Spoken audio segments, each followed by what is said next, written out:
국민의례가 있겠습니다. 모두 자리에서 일어나 정면에 있는 국기를 향해 주시기 바랍니다. 몸이 불편하신 분은 자리에 앉은 채로 함께 해주시면 됩니다. 국기에 대하여 경례.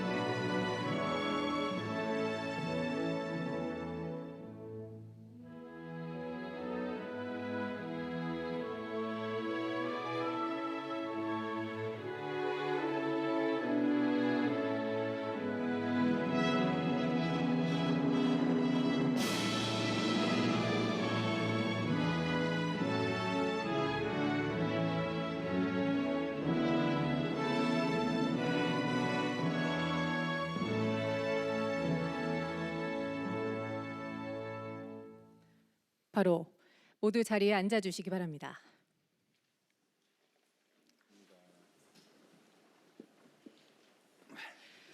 다음은 첨단 기술의 중요성과 담대한 미래 개척의 필요성에 대한 영상을 시청하겠습니다. 참석자께서는 회의석상 중앙 또 측면의 스크린을 통해서 영상을 시청하시기 바랍니다. 인류는 언제나 새로운 기술로 새로운 시대를 열어왔습니다. 불은 인류의 생존 방식을 바꾸었고 인쇄 기술은 지식을 더 멀리 퍼뜨렸습니다. 증기의 힘은 거대한 산업을 움직였고 전기는 도시의 밤을 밝혔습니다. 컴퓨터와 통신 기술은 전 세계를 연결하며 디지털 시대를 열었습니다. 인류 문명의 대도약, 그 시작에는 언제나 첨단 기술이 있었습니다. 그리고 지금 우리는 다시 거대한 전환점에 서 있습니다. 인공지능은 새로운 가능성을 열고 에너지 기술은 그 가능성을 현실로 만들어갑니다. 그리고 우리는 3대 메가 프로젝트를 통해 AI 시대, 대한민국의 대도약을 준비하고 있습니다. 이렇게 시작된 변화는 이미 그 다음을 향하고 있습니다. 기술의 발전은 기하급수적으로 빨라지고 있고 전 세계는 첨단 기술 확보를 위해 경쟁하고 있습니다. 미래는 기다리는 국가가 아닌 먼저 개척하는 국가의 것입니다. 담대하고 과감한 투자로 대체불가 대한민국을 완성해 나아갑니다. 첨단 기술이 여는 미래.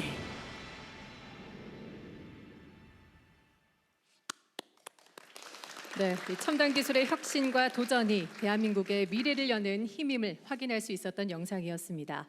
다음은 대통령님의 모두 말씀이 있겠습니다. 네, 모두 반갑습니다. 첨단 과학기술 강국으로 도약을 이끌어 주실 주역들을 이 자리에서 함께 만나게 됐습니다. 글로벌 기술 경쟁의 파고 앞에서 첨단 산업 경쟁력 그리고 과학 기술력이야말로 경제력이고 또 안보력이고 국력의 제1지표라고 생각됩니다. 그래서 여러분 한 분 한 분이 바로 대한민국의 운명을 결정할 주인공들입니다. 우리 인류 역사를 되돌아보면 언제나 한 발 앞서서 첨단 과학기술에 투자한 국가는 번영을 이뤘고 이를 소홀히 한 국가는 쇠퇴하였음을 알 수 있습니다.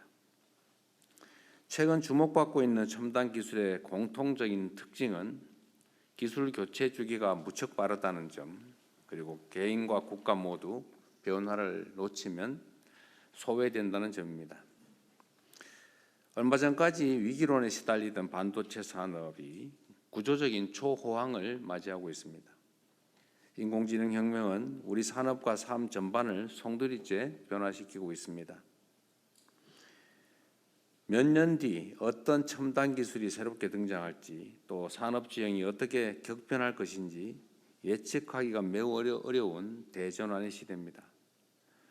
우리가 무한한 기회를 누리는 선도자가 될 것인지 또는 도태의 위험에 언제나 노출되어 있는 추격자가 될 것인지는 우리의 선택에 달려 있습니다. 반도체 산업이 만들어준 절호의 기회를 활용해서 인공지능 시대 그 다음의 먹거리를 우리가 미리 준비해야 합니다.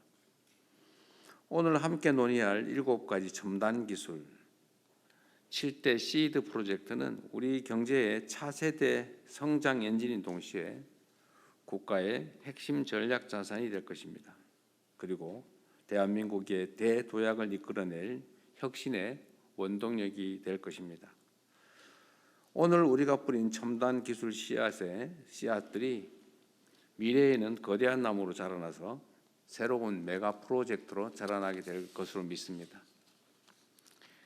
전 세계가 우리 대한민국의 새로운 도전을 지켜보고 있다는 마음가짐으로 국가의 미래를 위해서 총력을 다해 주기를 당부드립니다. 우리 대한민국이 반도체 강국을 넘어 첨단 과학기술 강국이자 인재 강국으로 도약할 수 있도록 최선을 다해 주시기 부탁드립니다. 우리 대한민국의 저력은 세계 최고 수준의 제조 역량과 기술력만이 아닙니다. 뜨거운 열정으로 가득 찬 여기 계신 과학 기술인들, 또 어떤 위기도 기회로 바꿔내는 우리 국민들의 위대한 역량이야말로 대체불가 대한민국의 핵심 동력입니다. 우리 혁신 기업들과 또 혁신 과학 기술인들이 자유롭게 시장을 개척하고 또 담대하게 도전할 수 있도록 정부가 확실하게 뒷받침하겠습니다. 오늘 이 자리는 여러분들의 고견과 경험을 나누는 자리입니다. 허심탄회하게 의견들을 주시면 우리 정부 정책에 충실히 반영하도록 하겠습니다. 여러분을 환영합니다. 감사합니다.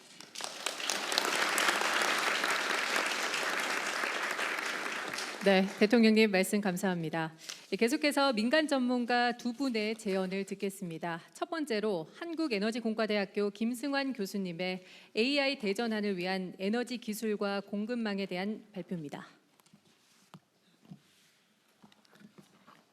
네, 안녕하십니까. 에너지의 미래를 책임지는 대학 한국에너지공대 교수 김승환입니다.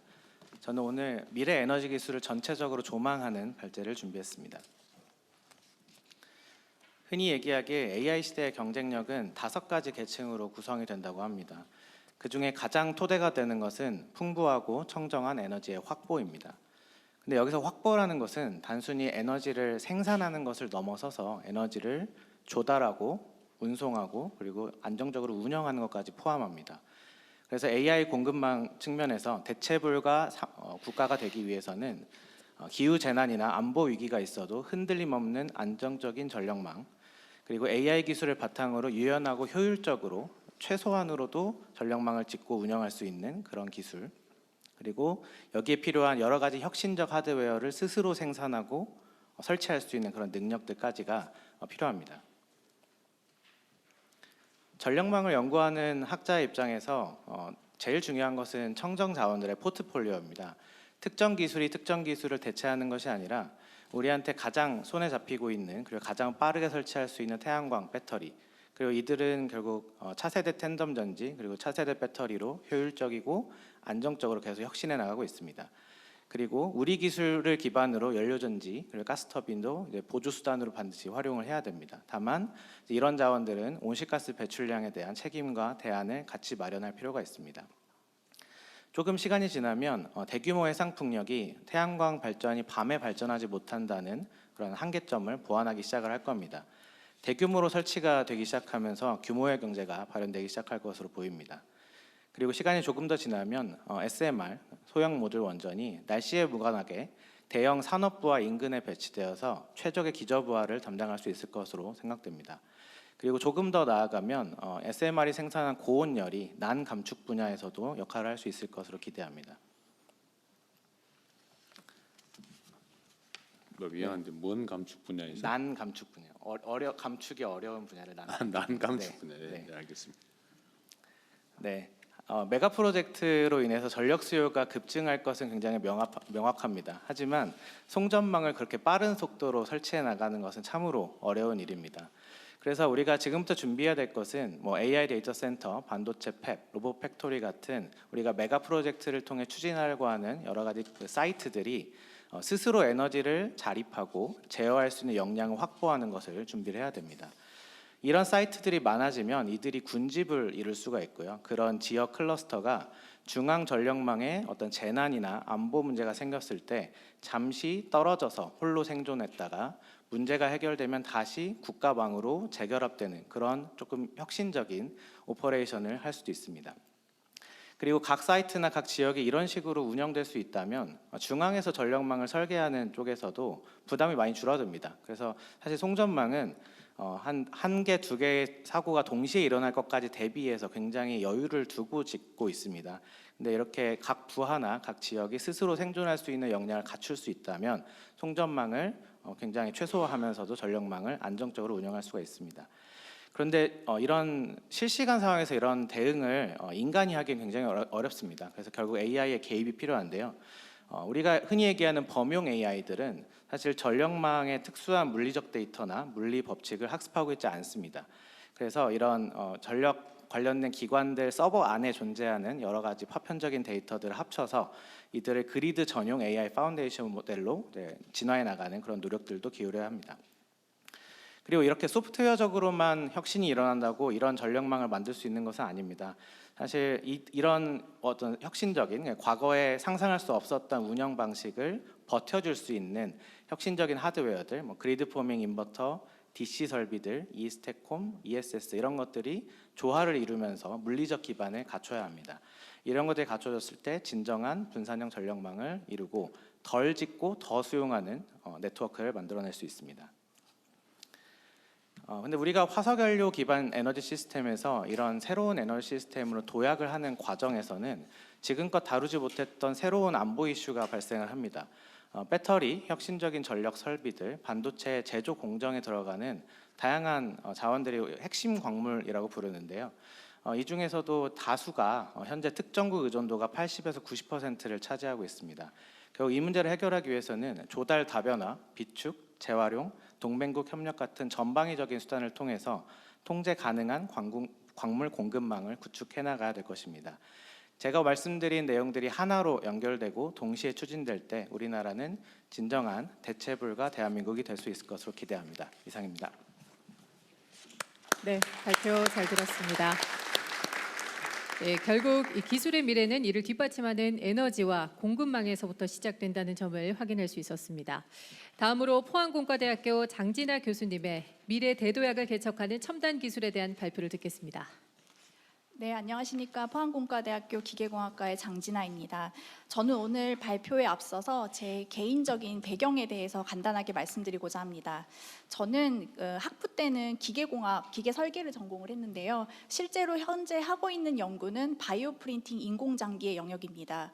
그 말은 이미 지난 16년, 20여 년 동안 이런 바이오 프린팅 분야와 같은 영역에서 생물, 재료, 기계공학, 화학 그리고 의학의 융합으로 이미 초융합 기술이 많이 축적되었다라는 포인트를 말씀드리고 싶었습니다. 이러한 연구 개발뿐만 아니라 이를 다루어낼 수 있는 인재도 충분하게 대학에선 양성을 하고 있고 이를 위해서 대학 내부에서는 학문 간 경계를 파괴하는 그런 역할을 하고 있습니다. 현재는 이런 초융합 기술을 더 수행하자라는 모토보다는 이것을 산업과 어떻게 연결할 것이냐를 이야기할 때라고 생각합니다. 즉 기존에 있는 산업과 기술의 연계는 단순히 실증으로만 많이 이야기가 되어 왔는데요. 그뿐만 아니라 현재 있는 산업 생태계 내에서 이러한 영역이 어떤 축으로 이루어질 수 있는지 그 재편 과정에 대해서 이야기를 할 때라고 생각합니다. 이것은 비단 우리뿐만 아니라 주요국에서도 국가 차원의 전략적 투자 그리고 산업 재편을 가속화하고 있는 영역에 있습니다. 특히 미국의 경우에는 최근 보고서에서 6개 국가 과학기술 미션에 대해서 발표를 했는데요. 여기서 가장 중요한 것은 핵심 요소 기술이 아니라 이것을 미션화했다라는 포인트이고 이것을 수행할 수 있는 여러 가지 수단에 대해서도 이야기하고 있다라는 포인트입니다. 중국은 3층 산업 구조 전략을 통해서 미래 산업이 어떠한 영역으로 재편될 것인지 명확하게 구분하고 있기 때문에 우리나라도 첨단 기술 확보에 대해서 전략적으로 투자를 강화할 포인트가 있습니다. 우리는 세계 최고 수준의 제조업 역량을 보유하고 있습니다. 그래서 기존 반도체 화학 플랜트와 같은 정밀 제조 그리고 대규모 공정 관리 역량을 보유하고 있는데요. 이미 다 아시다시피 아주 새로운 도메인에서 즉 바이오 의약품 위탁 세발 생산이라는 영역에서 약 10여 년 만에 신산업 부분 세계 1위를 달성한 사례가 있습니다. 이 부분이 가능했던 이유는 아주 시장보다 앞선 과감한 투자로 선점 효과를 확보했다라는 포인트이고요. 속도감 있게 증설하고 그러면서 동시에 품질과 규제 신뢰는 글로벌 기준으로 운영했다라는 점이 있으며 국가에서는 이를 추진할 수 있는 다양한 의료 산업 생태계를 적재적소에 구축했다라는 포인트가 있습니다. 따라서 신산업 분야에서도 빠르게 세계적인 규모를 달성할 수 있고 충분하게 글로벌 패권 선점이 가능하다라는 포인트를 하이라이트하고 싶습니다. 다만 이런 역량을 보유했음에도 불구하고 우리가 투자 시기나 규모 같은 부분을 놓치게 되면 선점을 할 수가 없습니다. 중국과 일본 기업들도 이미 공격적인 투자로 바이오로직스 사업에 대해서 경쟁이 심화되고 있는데요. 이 부분에 있어서 우리가 투자 시기 그리고 규모를 놓치지 않고 거기서 더 나아가서 아직 진입 장벽이 형성하기 이전 단계인 첨단 기술에 대해서 씨드를 뿌리고 조금 더 장기적인 관점에서 키워낼 필요가 있다고 생각합니다. 이상입니다. 네, 감사합니다. 이 첨단 기술이 어떻게 미래 변화를 현실로 만들 수 있을지 그 방향을 확인해 봤습니다. 이어서 미래 세대의 제언에 답하는 두 건의 정책 발표 진행하겠습니다. 먼저 배경훈 부총리 겸 과학기술정보통신부 장관님의 미래 개척의 엔진 첨단 기술에 대한 발표를 듣겠습니다. 네, 대체 불가 대한민국을 완성하는 미래 개척의 엔진 첨단 기술에 대해서 보고드리도록 하겠습니다. 제가 오늘 너무 무거운 주제 얘기들이 많이 되는 것 같아서 좀 가볍게 좀 시작하고자 합니다. 국회의사당 사진인데요. 우리 어렸을 때 이런 얘기들 있었습니다.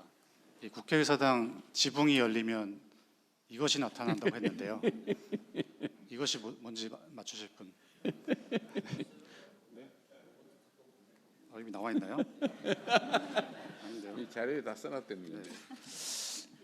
네. 아마 그 장관 이거 김성환 장관 이거 그림 안 그려서 몰랐을 거예요. 그림이 어디 있어? 깜짝이야. 네, 이 자료를 미리 들어갖고 지금 피규어도 준비했는데 이게 아쉽네요. 네, 아무튼 이 로봇 태권브이입니다. 또 이제 홍보 하나 좀 제가 하고 넘어가겠습니다. 우리 우정사업본부에서 이게 태권브이가 76년에 이제 나왔는데요. 50주년이 됐습니다. 그래서 저희가 기념우표를 만들었습니다. 자, 맞추신 분들한테만 드리려고 했는데 대통령 모든 분들께 드리겠습니다. 네.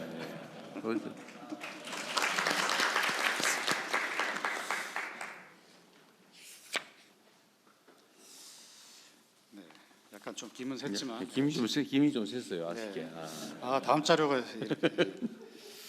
네, 태권브이가 70년, 80년대 사이언스 키즈들에게 이공계 진학과 과학자의 꿈을 키워줬습니다. 50년이 지났지만은 여전히 우리 마음속에 있고 태권브이의 핵심 부품들이 현실로 구현될 수 있는 우리는 첨단 과학 시대를 이제 살아가고 있습니다. 1976년대에 태권브이가 가슴 뛰는 미래를 선물했듯 지금 우리에게 치열한 현실을 넘어설 가슴 벅찬 꿈이 필요한 시점입니다. 오늘 보고에서 대한민국이 나아갈 원대한 미래의 꿈을 말씀드리도록 하겠습니다.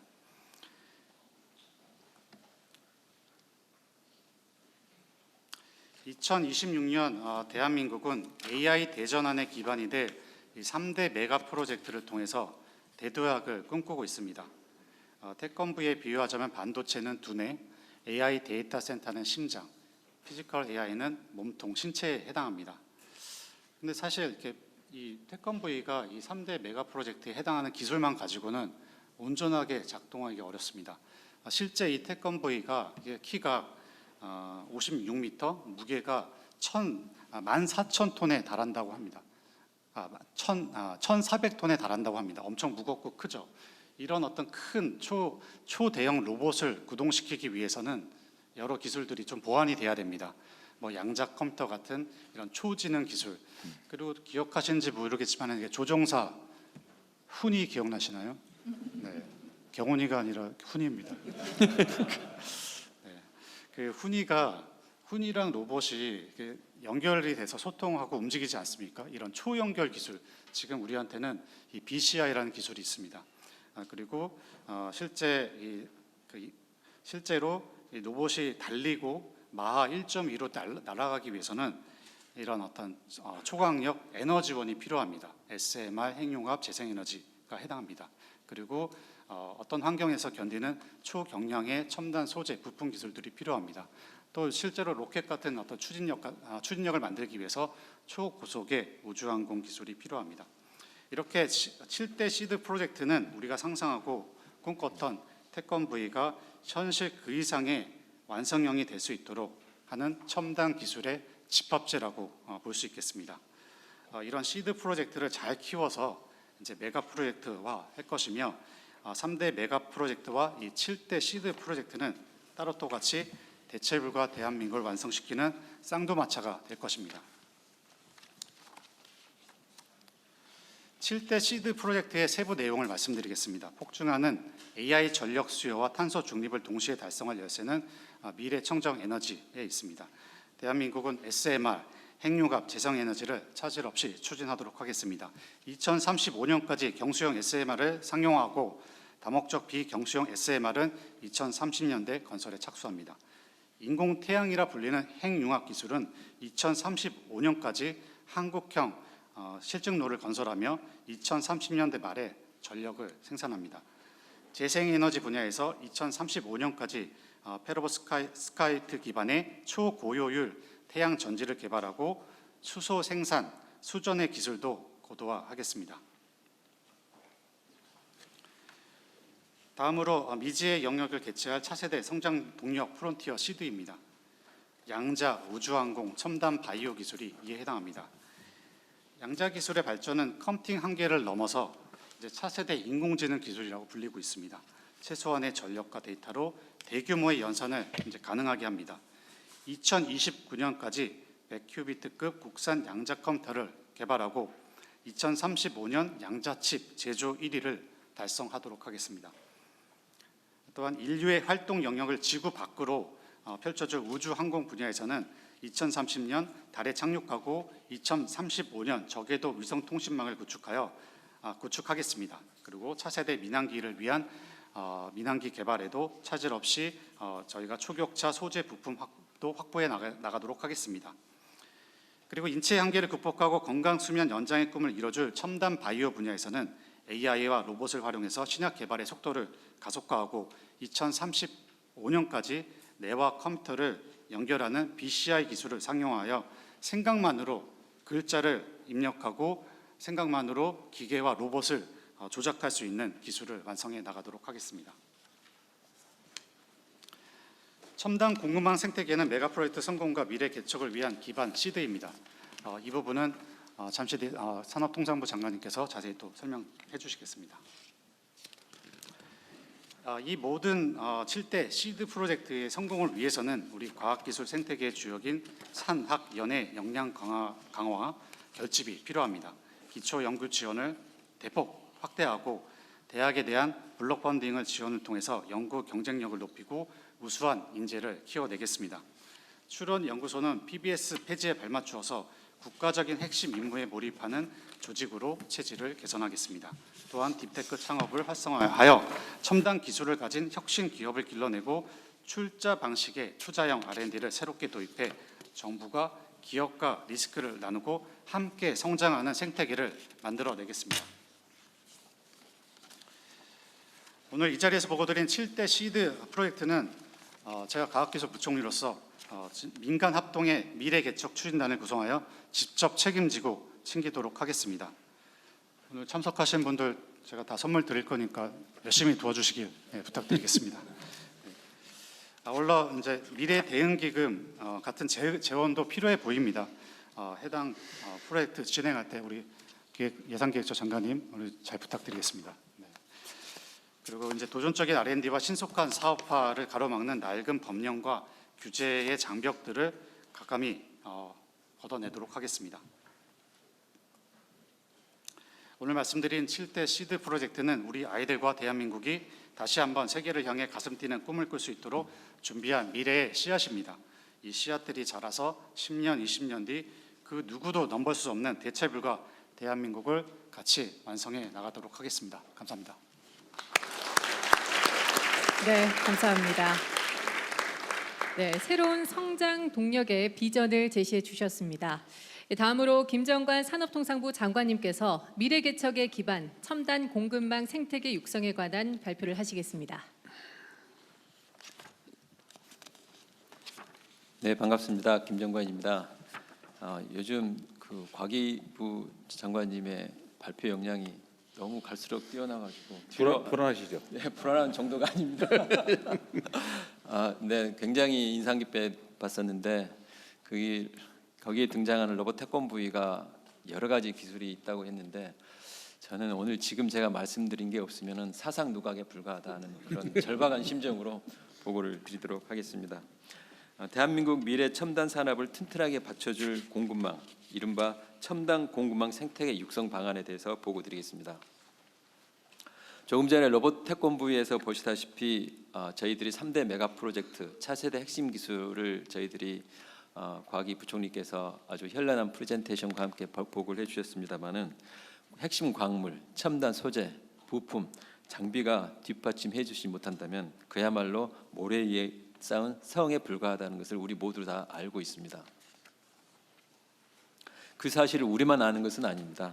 주요국들도 모두 알고 있는 사실입니다. 미국, 중국, 일본, 유럽, 우리와 같이 경쟁하고 있는 모든 나라들이 이 분야를 공급망을 놓고 소재, 부품, 장비를 위해서 모두 나서고 있다는 사실입니다. 여기서 우리가 뒤처진다면 우리가 만든 빛나는 미래도 그 꿈도 현실화시키기 어려울 것입니다. 그러면 우리의 현실을 보면 참으로 엄중하다고 생각이 됩니다.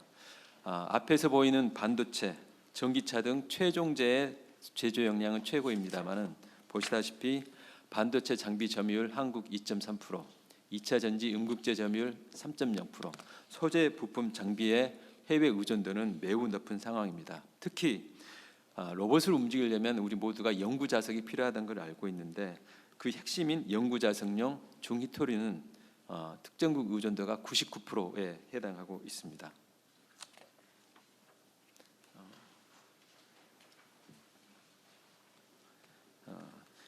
지금 보여드린 게 3대 메가 프로젝트 미래산업 주력산업의 필수 아이템들입니다. 핵심 광물, 소재, 부품 장비, 촘히 연계에 대해서 매우 복잡하고 지금 보시는 데에서는 잘 보이지도 않을 겁니다. 일부러 이렇게 만들었다고 하시고 궁금한 거 있으시면 저한테 물어보시면 안 됩니다. 저도 잘 모를 정도입니다.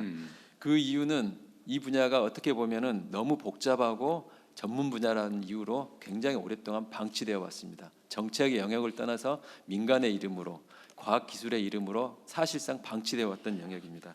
그래서 저희들한테는 앞으로의 미래를 위해서는 이 분야에 대한 정책의 역량을 다시 재조립하고 정립할 필요가 있습니다. 3대 핵심 메가 프로젝트도 보겠습니다. 3대 메가 프로젝트조차도 공급망을 보면은 더욱 긴박합니다. 일부 국내에서 생산 기반을 보호한 품목도 일부 있지만 핵심 광물부터 소부장까지 주요국의 특정 의존도가 80에서 90% 정도에 해당하는 실정입니다. 그러면 어떻게 해야 될까요? 저희가 생각하기에는 모든 품목을 100% 자급자족하거나 조금 전에 이야기했던 미국이나 중국 등의 공급망 전략을 따르는 것도 현실적으로 불가능합니다. 그 나라들이 우리가 따르는 것을 허용하지 않고 있기 때문입니다. 우리 현실에서는 국가 핵심 산업 공급망 수급에 문제가 없게 관리하고 뒷받침하는 것이 중요하다고 생각합니다. 그렇게 하기 위해서 세 가지의 전략을 지금 생각했습니다. 자립의 수준하고 그리고 산업의 밸류체인을 나눠봤습니다. 첫 번째 항목입니다. 첫 번째는 국가 생존을 위해 필수적으로 저희가 반드시 생산해야 되는 품목 1번입니다. 그리고 국내 생산 기반이 구축이 불가능하여 국내에 생산되지 않는 품목들이 있습니다. 이런 품목들은 우리가 닥칠 위기 대응 능력을 강화해야 되는 품목 2번입니다. 그리고 세 번째, 국내 생산이 가능하나 현재 수준까지는 안 되겠다. 최고 수준으로 업그레이드가 필요한 품목이 있습니다. 3번입니다. 대상을 구분해서 각각 방향을 발표드리겠습니다. 첫 번째입니다. 국가 생존의 필수 품목은 어떤 시기든지 간에 저희가 생산 기반을 반드시 마련을 해야 됩니다. 광물 확보와 연계하여 R&D를 통한 정제련 기술도 내재화해야 되고 국내 생산 기반 구축도 해야 됩니다. 국내 생산이 어려운 품목에 대해서도 국내 생산 기반이 반드시 필요한 품목은 해외 현지의 생산 설비를 구축하여 국내에 반입하는 방안도 마련해야 됩니다. 또한 히토류 등 국내 현재 나와 있는 폐자원의 재자원화도 정책 역량을 모을 필요가 있습니다.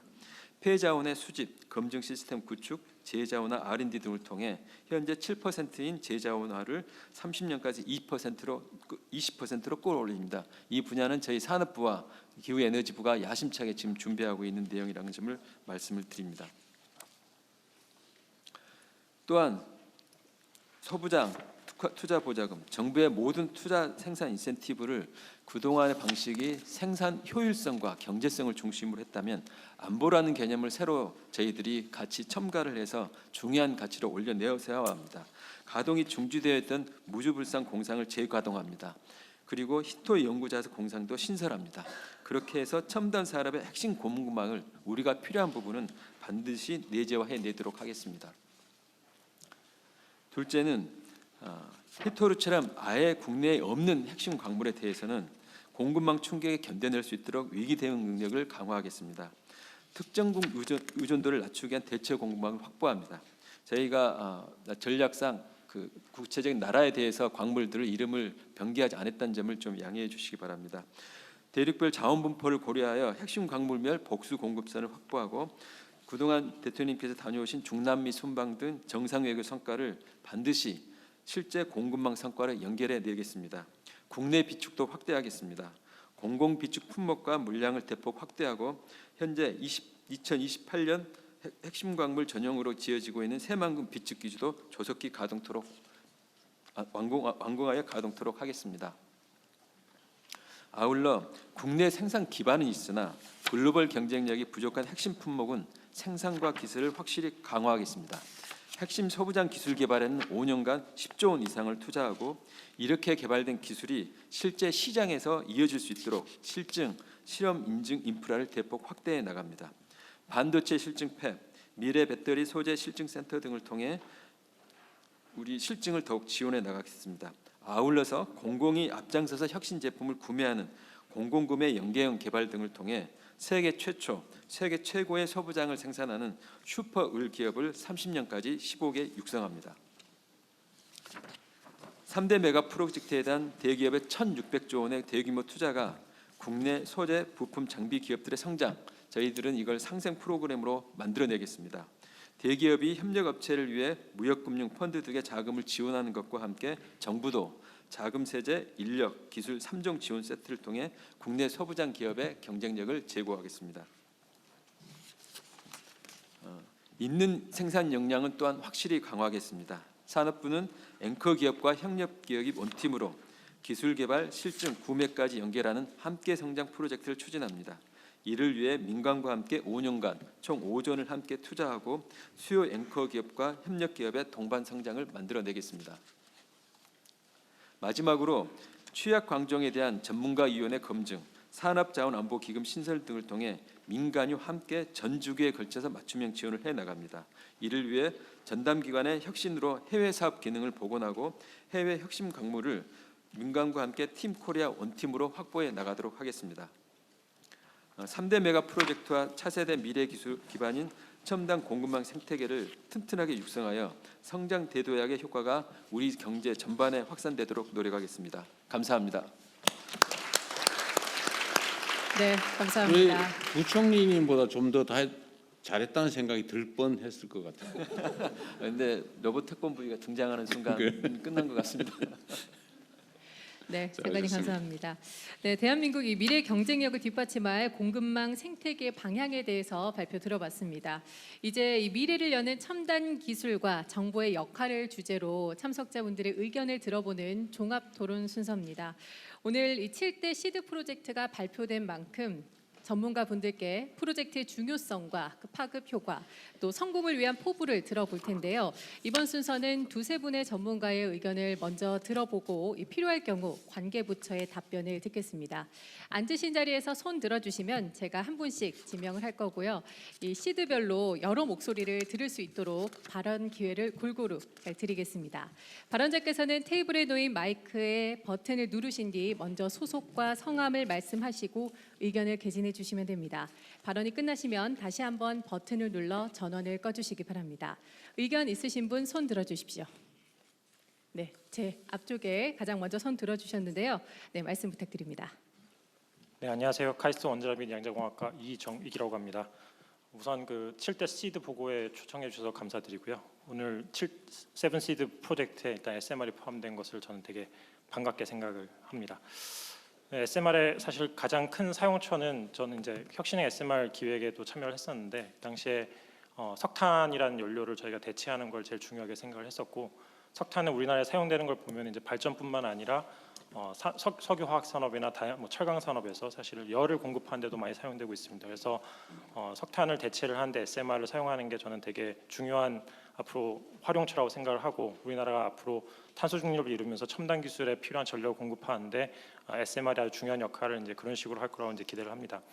이제 앞에 세븐시드 프로젝트를 발표를 들으면서 제가 좀 약간 우려스러웠던 부분은 1번과 2번이 다 이제 SMR과 핵융합인데 사실은 어찌 보면은 그 산업 생태계 인력들을 많은 부분 공유를 할 수밖에 없을 것 같습니다. 근데 원자력 산업 생태계 인력이 만약 지금 저희가 이걸 성공적으로 수행하기 위해서는 제 개인적으로 생각할 때는 적어도 1.5배에서 2배 정도 더 확장돼야 될 거라고 저는 생각을 하는데, 현재 산업 생태계는 이제 대형 원전 중심으로 되어 있고, 저희 현재 수출이나 저희들이 국내 건설하는 원전을 고려를 하더라도 거기에 이제 딱 적합한 수준의 인력인데 저희가 추가로 이걸 더 확보를 해야 될 필요는 저는 있다고 생각을 하고요. 근데 국가 현실상 사실은 이런 특히 공공기관에서 급격하게 사실 인력을 증가시키는 게 되게 어려울 거라는 생각도 들어서, 제 생각에는 지금 이런 세븐시드 프로젝트를 어쨌든 기간에 맞춰 잘 추진하기 위해서는 지금 이제 석탄 어쨌든 산업이 저희들이 있는 생태계를 원자력 쪽이 좀 산업 생태계로 흡수를 할 수 있게 정부에서 조금 어떤 제도적 장치나 아니면 어떤 인센티브나 이런 것들 같이 고민을 해나가면은 세븐시드 프로젝트도 성공을 하면서 석탄 산업 생태계가 자연스럽게 탄소 중립 산업 생태계로 좀 전환하는데 기여를 할 수 있지 않을까 이런 생각을 합니다. 일례로 미국 같은 경우에는 지금 석탄 발전소를 차세대 원자로로 대체하는 지금 실험을 진행을 하고 있고, 중국 같은 경우에도 석탄 공정열을 갖다가 이제 차세대 원자로 대체하는 일을 진행하고 있기 때문에 우리나라도 이제 그런 종류의 어떤 프로젝트를 진행을 하면서 자연스럽게 석탄 산업 생태계가 원자력 산업 생태계로 좀 전환될 수 있게 도와주면 좀 좋겠다는 생각이 개인적으로 들고요. 대학교 쪽에서 좀 말씀을 드리면은 현재 대학교 쪽에서 사실은 원자력 공학을 저희가 강의를 하지만은 국내 지금 교육용 원자로가 40년 이상 된 원자로 딱 하나밖에 없습니다. 그래서 사실 첨단 SMR을 저희들이 교육을 하는 데 있어서 상당히 제한적이고, 최근에 혹시 기사를 보셨는지 모르겠지만 이제 원자력 연구원에서 미주리 대학에 이제 교육용 원자로를 이제 건설해 주는데, 우리나라 원자력연구원이 해외 대학에 원자로를 건설해 주는데 우리나라 대학에는 사실은 좀 기여를 좀 했으면 좋겠다는 생각도 좀 개인적으로 들고요. 그래서 대학교 입장에서도 좀 이런 교육용 원자로랑 어떤 학생들이 진짜로 그 현실을 경험할 수 있는 그런 사업들이 좀 있으면 좋겠다는 생각을 개인적으로 합니다. 마지막으로 이제 SMR이라는 기술을 가만 생각을 해보면은 저는 AI 기술가 좀 담아 있다고 생각을 합니다. AI 기술이 사실 우리가 갑자기 이렇게 그러니까 주목을 받게 된 이유는 기존에 AI가 하지 못할 거라고 생각했던 걸 하기 때문이라고 저는 생각을 하거든요. 예를 들면은 10년 전에 이제 이세돌 바둑 기사가 사실 우리가 잘 알고 있다시피 저는 이제 15년 전으로 돌아가면은 AI가 절대 바둑 기사를 이길 수 없다라고, 프로 바둑 기사를 이길 수 없다고 이제 배웠는데 어느 날 이제 갑자기 알파고가 이기면서 AI가 이제 여기까지 왔다는 그런 어떤 통념을 깨는 그런 현실이 이제 나오면서 AI가 갑자기 주목받았다고 생각하거든요. 근데 SMR도 지금 왜 이렇게 주목받는지 생각을 해보면은 원자력이라는 기술이 사실은 대형 원자력 발전소 현재도 안전하게 운전을 되고 있지만 사실 대중들 마음속에는 되게 위험한 기술이다라는 마음이 좀 있는 것 같습니다. 근데 SMR은 최근에 2020년에 들어오면서 미국에서 되게 안전한 기술로 안전한 방식으로 이제 원자력을 활용할 수 있는 기술로 국가가 인증을 해주면서 그런 인식의 전환이 일어났고, 그걸로 인해서 이제 SMR이 지금 이제 첨단 기술로 저희가 보고 이거를 이제 적극적으로 추진하는 현실이 왔다고 생각합니다. 근데 이런 혁신적인 안전 기술을 도입했다는 얘기는 사실은 지금 현재 우리나라 규제 제도로 봤을 때는 대형 원전에 되게 적합하게 되어 있기 때문에 SMR 보급을 활성화하기 위해서 사실 규제도 우리가 많이 개선을 해야 되고, 이걸 위해서 사실은 역설적이게도 규제 쪽의 인력도 많이 보강을 해야 된다고 생각합니다. 현재 규제 인력으로는 대형 원전 건설과 계속 운전 이런 부분에 대해서만 대응을 할 수 있는 수준의 그 규제 인력이 이제 있다고 저는 개인적으로 생각을 해서 규제 인력도 좀 많이 확충을 할 수 있는 방안을 좀 고민해야 되지 않을까 이렇게 생각하면서 말씀 마무리 드리도록 하겠습니다. 감사합니다. 하실 말씀이 엄청 많은데 시간을 줄이느라고 고생하셨어요. 감사합니다. 석탄 발전에 사용되는 역량을 원자력 특히 SMR 연구 개발 역량으로 전환해 줘야 된다는 말씀이세요? 연구 개발로만 국한을 드린 건 아니고요. 석탄 쪽에 사실은 설계, 건설, 운영, 그다음 유지 보수 이런 인력들 산업 생태계가 전반적으로 원자력 산업 생태계로 좀 전환이 돼야 될 필요가 있다. 아직도 많이 남아 있다는 예, 예, 얘기. 예. 이거 관련해서 혹시 그 SMR 개발 관련된 산업계 의견을 한번 들어보고 싶은데 이게 사실은 이제 뭐라 그럴까 속된 말로 좀 영업이 장사가 되면 돈이 남으면 민간 영역의 연구 개발 역량도 사실 매우 중요하잖아요. 공공 영역만으로는 안 될 텐데 아까 말씀하시는데 이게 사실은 국민들 입장에서는 안전 문제 혹시 폭발하지 않을까 뭐 이런 것도 있지만 또 하나는 폐기물의 폐기 기한이 뭐 몇만 년, 뭐 수천 년 이러니까 그거 어떻게 처리할 거냐 그 위험한 폐기물을 이게 더 큰 것 같거든요. 근데 이 문제는 SMR에서는 어느 정도 완화되는 건지 해소는 안 될 테고 완화되는 건지 또는 어느 정도 사업성이 있어서 공공 부문 말고 민간 부문에서는 혹시 어떻게 보고 있는지 같이 한번 들어보면 어떨까 싶은데 이번에 발언자는 기업 영역에 이 SMR 관련된 발언하실 분한테 기회를 좀 좋겠어요. 한번 들어보고 싶습니다. 네, 방금 대통령님 호명해 주신 민간 SMR 기업입니다. 현대건설에서 참여한 김지환입니다. 우선 저희 그 SMR 전체를 보게 되면 기존의 공공주도는 대형 원전 위주로 잘 개발이 되어 왔고 국가의 큰 역할을 해오고 있었는데요.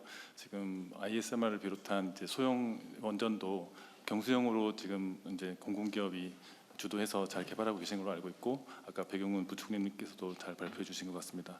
그 이후에 이제 바톤 터치를 받을 차세대 원자로는 어떻게 보면 우리나라가 차종도 어떻게 보면 차로 비유하자면 큰 산업에 큰 역할을 담당한 큰 덤프 트럭이 있었다고 한다면 이제 좀 작은 이제 골목길도 다닐 수 있는 그런 승용차 또는 좀 작은 어떤 화물 승합차가 필요한 상황이 됐는데요.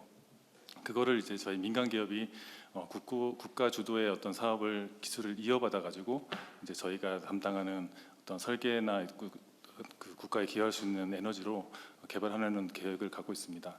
근데 여기서 이제 저희가 계획 같은 경우는 말씀처럼 이제 지금은 경제성만 따진다면 아마도 그 지금 정해진 어떤 용량의 아니면 정해진 용도의 전력만 가지고는 SMR이 정확한 수요처를 찾기는 사실은 좀 초기 단계에 있지만 저희가 국가에서 굉장히 현명하게 그 차세대 원자로 세계에 대한 요형에 대한 성격을 좀 분리를 했습니다. 그래서 예를 들자면 그 고온가스로는 산업 공정열을 공급하고 그 다음에 용융용 원자로는 선박 추진용으로 개발하고 그 다음에 소듐냉과 고속로는 전력 생산 분산 전원으로 지산지소형으로 개발을 하려고 지금 수행을 하고 있습니다. 저희 당사에서는 말씀드린 세 가지 노형 중에서 용융용 원자로하고 소듐냉과 고속로 두 개 사업을 연구 개발을 정출연이랑 같이 협력을 하고 있는 상황입니다. 저희가 보는 시장은 말씀처럼 이제 대형 원전이 담당할 역할도 분명히 있을 것이고 그다음에 작은 용도 또는 또 다재다능한 어떤 전력에 대한 또는 전력뿐만 아니라 열이나 열 에너지를 저장하면서 또 재생에너지와 그 상생을 할 수 있는 에너지원으로서 SMR이 도입돼야 된다고 생각을 하고 있고요. 그런 측면에서 단지 전력이나 에너지의 비용뿐만 아니라 국가의 어떤 전력 에너지 전체 포트폴리오의 전력 안정성을 위해서 이러한 그 전체적인 포트폴리오 구성에 기여를 할 수 있는 SMR이 개발되어야 된다고 생각합니다. 그 현대건설 네. 현대건설은 제가 그냥 개인적 관심인데 현대건설 그러면 건설회사인데 네. 이 소형 원자로 소위 SMR 자체 개발도 하고 있어요? 예.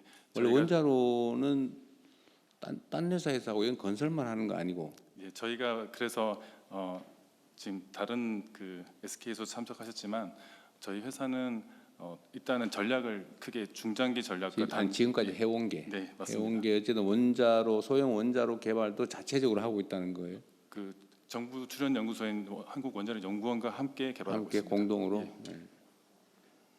저는 뭐 됐습니다. 예. 또 진행하시죠. 네, 그럼 계속해서 또 질문 받겠습니다. 질문 있으신 분 손 들어주십시오. 네. 네, 한국핵융합에너지연구원의 신기욱입니다.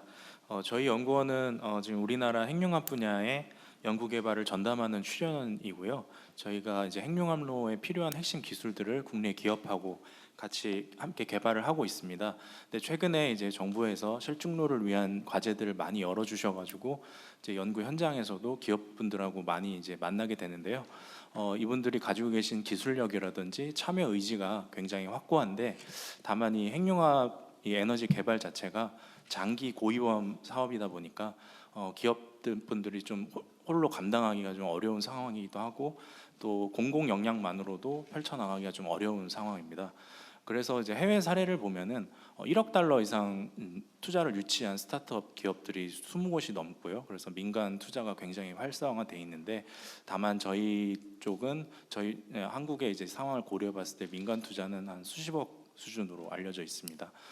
그런 상황인데, 물론 이제 투자 환경 자체가 이런 격차를 만들어낸다고 할 수도 있겠지만, 또 한편으로는 정부에서 먼저 이제 선제적으로 위험을 좀 분담시켜 주시고, 또 이제 규제나 인허가 부분들도 선제적으로 체계를 좀 준비해 주시는 나라들이 좀 이렇게 좋은 상황이 되는 게 아닌가, 이런 생각이 들어서요. 제가 건의드리고 싶은 사항은 지금 한국형 혁신 핵융합로 사업이 진행 중인데요.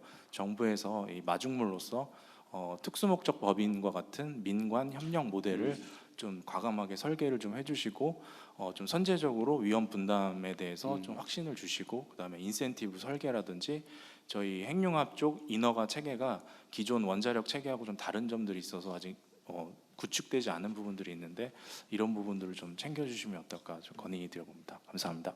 이거는 우리 배 장관님 소관 업무일 것 같긴 네, 맞습니다. 한데, 예를 들면 이제 위험성도 높고, 예를 들면 개발이 될 경우에 예를 들면 사업성도 높은데 위험성이 높은 경우는 우리가 연구 개발 지원을 하지만 아예 일부 투자를 하자, 후순위로. 네, 맞습니다. 뭐 그런 거 지금 우리 기획하고 있는 지금 거죠. 시드 프로젝트의 목표 중에 하나가 이런 특수목적 법인 SPC를 같이 설립해서 그 리스크와 이제 책임을 같이 지자라고 하는 것입니다. 그러니까 이거는 핵융합 개발뿐만 아니라 아까 말씀하신 SMR도 마찬가지고요. 그래서 지금 실제로 예를 들어서 SMR 같은 경우 잠시만 말씀드리면은 그 SMR 선박 잠깐 보셨는데 선박 쪽에 SMR 니즈가 많습니다. 그렇기 때문에 그 부분은 좀 빠르게 달려갈 수 있습니다.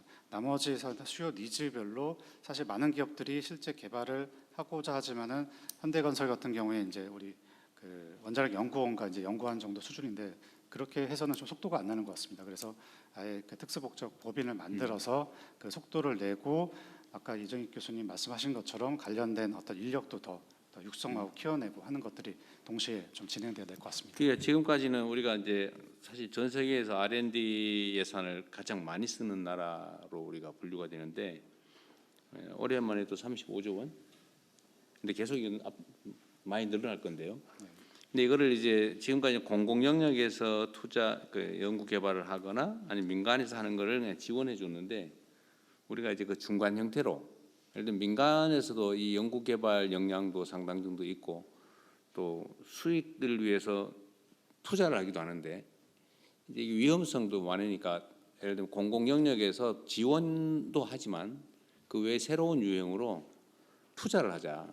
투자를 해서 성공하면 지분을 확보하고, 근데 실패하면 선순위로 우선 위험을 부담해주고, 이런 걸 하나 만들기로 했는데, 그 지금 제안하신 SPC의 형태가 결국은 소위 제3섹터 방식으로 정부가 일부 책임지고 위험은 우선 부담하고, 뭐 예를 들면 배당이나 아니면 나중에 성공했을 경우는 후순위로 지분을 취득하는 이런 방식으로 우리가 지금 기획을 하고 있는 거 아닙니까? 네, 같이 저희가 기획도 하고 같이 논의를 하고 있습니다. 네, 기업하고도 이거는 논의하고 꼭 이 분야만이 아니고, 예를 들면 위험성이 높은데 반드시 해야 될 일이고, 민간이 안 한다면 우리 그 정부 공공 영역에서 해야 될 일인데 민간이 해주면 사실 일부 투자하는 게 훨씬 효율적이죠. 많이 할 수도 있고. 그건 뭐 꼭 이 분야 아니더라도 다른 분야도 다 그 부분을 활용하면 좋겠어요. 많이. 그리고 얘기 나온 김에 제가 아까 넘어가 버렸는데, 지금 SMR의 경우는 우리 국민들께서도 좀 이해를 쉽게 하실 수 있도록 이 핵심 개념이 뭐예요? 소형화뿐만이 아니라 어디 고정된 위치가 아니라 이렇게 만들어서 가서 모듈러 방식으로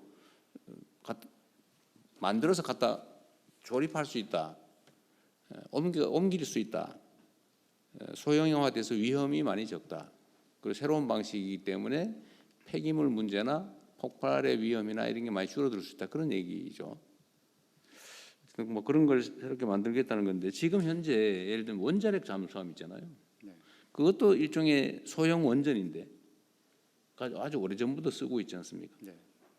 근데 그거하고 우리가 지금 새로 개발한다는 SMR하고는 어떤 차이가 있어요? 그 뭐 많은 차이가 있습니까? 네, 좀 큰 차이가 있는데 이정익 교수님이 한번 좀 말씀 네. 간단하게 해주시죠. 간략하게 우리 네. 국민들도 좀 이해를 쉽게 하실 수 있도록 설명 좀 해주시라는 얘기입니다. 핵심 기술은 유사한 부분이 많은데요. 추진용 원자로에서 원하는 사실은 그 추진 시스템에서 얼마나 빨리 우리가 출력을 바꿔야 되는지가 다릅니다. 발전용에서는 사실은 훨씬 더 느리게 우리가 부하 조정을 해도 되게 설계를 하고 경제성을 훨씬 더 중요하게 보는데 핵추진 잠수함에 들어가는 거는 미션이 훨씬 더 중요하기 때문에 우리가 훨씬 더 급격한 순간적으로 그 출력을 생산을 해야 되는 그런 차원의 설계를 할 때 설계 부분에서 되게 많은 부분이 차이가 발생을 합니다. 근데 어쨌든 핵 폭발을 이용해서 에너지를 만든다. 핵 폭발은 아니고요. 이러면 안 아, 되고 핵 분열이 핵분열. 너무 과격한 표현이네. 원자로는 폭발하지 않습니다. 어쨌든 원리는 똑같은 거 아니에요? 핵 분열을 사용한다는 나오는 거는 에너지를 사용한다. 기초 현상은 똑같은 걸 사용을 합니다. 근데 그게 어쨌든 매우 소형화되어 있는 원자로인 건 맞잖아요. 하이고 또 안전합니다. 원자력. 네, 실제로 그 원자로 개발할 때 그 비상계획 안전구역 이제 EPG를 20에서 30km 설정한다면은 미국에서는 지금 그 SMR은 한 260m 정도만 설정을 합니다. 어쨌든 안전성도 많이 개선된 유형이다. 어쨌든 여기 핵 발전 그러니까 핵 발전에 관한 원자력 발전에 대한 어쨌든 양론들이 많고 평가가 아주 극단적으로 갈리기 때문에 어쨌든 이 이해를 높이는 과정도 사실은 상당히 많이 필요할 거예요. 예, 계속 진행하십시오. 네, 이렇게 에너지 시드 분야에 대해서 의견 주셨는데요. 재생에너지에 대해서도 혹시 의견 주실 분 있으면 네, 저희 우측 1열 중앙에 계신 분 말씀 부탁드립니다. 네. 네, 감사합니다. 저는 한국화학연구원에서 그 재생에너지 관련된 태양전지 차세대 페로브스카이 태양전지 관련돼서 연구를 하고 있는 전남중이라고 합니다. 저희 연구원도 올해 50주년이 됐습니다. 아까 로버트 태권브이 말씀해 주셔가지고 뭐 간략하게 말씀드렸고요. 일단은 저는 한 13년 정도 동안 요 차세대 태양전지 연구를 진행을 했고요. 그 중에서 이제 페로브 태양전지를 연구를 했습니다.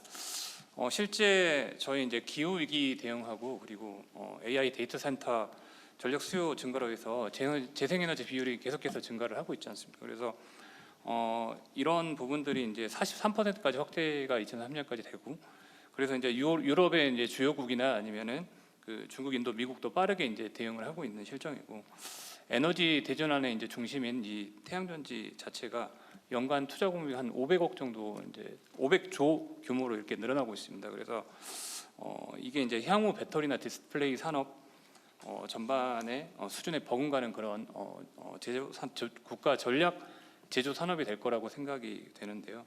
현재 사실은 이제 상용화되어 있는 실리콘 태양전지 같은 경우에는 중국이 이제 막대한 자본을 넣어가지고 실제 그 소재부터 웨이퍼, 셀, 모듈, 인고까지 한 80에서 95%까지 장악을 하고 있습니다. 그래서 이제 저희가 사실은 동일한 기술과 가격 경쟁력으로는 절대 이런 부분들 중국을 이길 수가 없는 상황이죠. 그래서 저희는 이제 차세대 태양전 쪽에 눈을 돌릴 필요가 있는데요. 그 중에 이제 핵심 대안이 사실은 실리콘 효율을 높일 수가 있고, 그리고 새로운 시장을 창출할 수 있는 그 새로운 시장이라는 게 이제 뭐 그런 그 건물이나 차량 그리고 영농이나 우주 태양전지까지 확장할 수 있는 이 페로브스카이트 태양전지라는 차세대 태양전지가 있습니다. 그래서 페로브스카이트. 네, 맞습니다. 예, 페로브스카이트입니다. 이름이 좀 생소하실 수 있는데 그 외우는데 잘 안 외우시더라고요. 네, 요거를 좀 자주 이야기하다 보면은 잘 발음할 수 있습니다. 그래서 페로브스카이트입니다. 페로브스카이트입니다. 네, 그래서 이 부분은 저희가 2010년대 초반부터 사실은 저희가 소자 공정 연구를 전 세계에서 리딩을 하고 있는 우리 국가의 몇 안 되는 진짜 리딩하는 그런 분야, 과학기술계 분야 중에 하나인데요. 실제적으로 저희가 원천 기술은 많이 축적을 해온 상황이거든요. 근데 이제 실제 이제 상용화 단계로 넘어가는 이쪽 부분에서 집중적인 투자가 조금 부족하지 않나 그런 생각이 좀 들고요.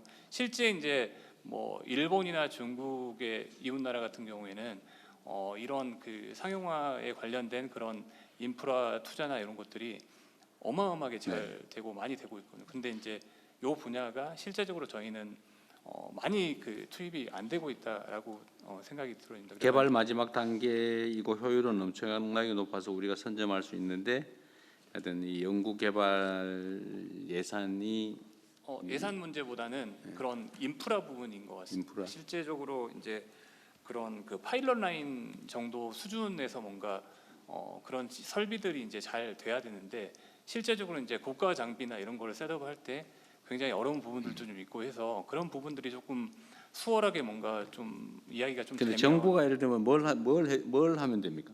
정부가 이러한 파일럿 시스템들을 잘 설치할 수 있게 그러니까 연구비를 주시는 거 좋은데 그거를 굉장히 유연하게 쓸 수 있게끔 만들어 주시면 되게 규제 문제예요, 장소 문제예요. 규제도 그렇고 규제가 조금 장비 사는데 조금 그런 게 많이 물려 있는 부분들도 있고 그래서 그런 부분들이 조금 좀 풀리면 좋겠다라는 생각이 좀 들었고요. 그래서 이제 그런 것들이 조금 한두 개, 두세 개 그러니까 그 역량들이 집결이 돼 가지고 이 연구 개발들이 돼야 되는데 그런 부분들이 조금 부족한 부분이 있어 가지고 이 차세대 태양전지 분야에 상용화를 위해서는 그런 부분들이 필요할 것 같고요. 그리고 이제 개발된 그런 차세대 태양전지가 실제적으로 이제 공공기관이나 이런 데에 실제 이제 설치나 구매 이런 것들까지도 같이 연동이 돼 가지고 진행이 되면은 실제 이제 기업에도 매출이 나고 그리고 이제 민간 투자를 촉진할 수 있는 그런 계기가 될 거라고 저는 생각하고 있습니다. 화학연구센터장이세요? 네, 맞습니다. 화학연은 소속이 어딘가요? 화학연구 출연연입니다. 출연연구소고. 요거는 역시 민간 분야에 또 의견이 있겠죠? 있는데 출연연에서 일단 이 페로브스카이브가 이제 아직 이거 민간 기업에도 연구 개발 열심히 하고 있는 것 같아요. 네네, 같이 네, 지금 한화 큐셀을 해서 28년까지 상용화를 그럼 하나 염두에 쪽 두고 얘기 혹시 준비하고 있습니다. 나오셨으면 하나 쪽 얘기를 한번 들어보고 우리 장관님 얘기 말씀 정리하실까요? 네네. 혹시 하나에서 오신 분 있어요? 빠졌나? 없어요. 오늘 안 왔어요? 그럼 말씀하십시오. 지금 대부분 태양전지 기술이 이제 중국 실리콘 기반의 어떤 기술에 의존하고 있습니다. 거의 90%, 95% 이상이라고 할 수 있겠는데 이 페로브스카이트 기술이 아직은 이게 누구 하나 치고 나오는 곳이 없습니다. 지금 저희 나라가 이제 출연은뿐만 아니라 하나 같은 기업에서 지금 연구를 상당한 수준으로 좀 속도를 내고 있기 때문에 이 부분에서 우리가 빨리 선점할 수 있으면 굉장히 우리가 큰 기회를 가질 수 있습니다. 그래서 이것도 저희가 이제 이게 꼭 SPC 형태가 적합할지는 모르겠지만 어쨌든 기업하고 출연하고 좀 더 밀접하게 성과를 낼 수 있는 구조를 좀 빨리 만들겠습니다. 실증도 해봐야 되고 좀 더 연구 개발이 진척이 되고 이제 실용화 전 단계에는 어제 실증도 해봐야 되고 어쨌든 그러려면 또 공간이나 시설이나 맞습니다. 기회도 필요하고 그렇다는 그게 얘기 지금은 실제적으로 더 필요한 그런 부분이고요. 실제 중국이나 일본들은 실증을 이미 시작을 하고 있고 그런 데이터들을 쌓고 있습니다. 그래서 이 부분들이 페로브스카이트 기술을 네, 맞습니다. 네, 페로브스카이트. 이걸 이미 실증을 하고 있는 중이에요. 네, 중국 같은 경우에는 이제 정부가 이미 이제 그런 예산들을 3년 5년 전에 막대하게 투자를 해서 이제 부지나 이런 부분들도 이제 되게 자유롭고 하다 보니까 그런 부분들이 되게 빠르게 진행이 되고 있거든요. 근데 이제 저희 나라는 그런 부분이 조금 부족한 부분이 좀 있지 않겠냐라는 그런 생각이 듭니다. 그래서 우리 시드 프로젝트로 지금 저희가 선정하고 이걸 좀 치고 나가려고 지금부터? 하는 겁니다. 알겠습니다. 네, 이렇게 에너지 시드 프로젝트에 대한 전문가 제언과 관계부처의 답변 들어봤습니다. 또 다른 분야에서는 어떤 말씀이 있으실지 손 들어주시면 됩니다. 네, 저희 좌측 중앙에 말씀 부탁드립니다. 네, 안녕하십니까. 한국 산업을 대표해서 말씀드리겠습니다. 한국 양자산업협회 회장 김성혁입니다. 오늘 제가 양자기술의 중요성과 그 글로벌 양자산업화 허브로서의 대한민국의 역할, 그리고 정부 주도의 강력한 생태계 구축에 필요한 정부의 강력한 지원 필요성에 대해서 간단하게 말씀드리고자 합니다.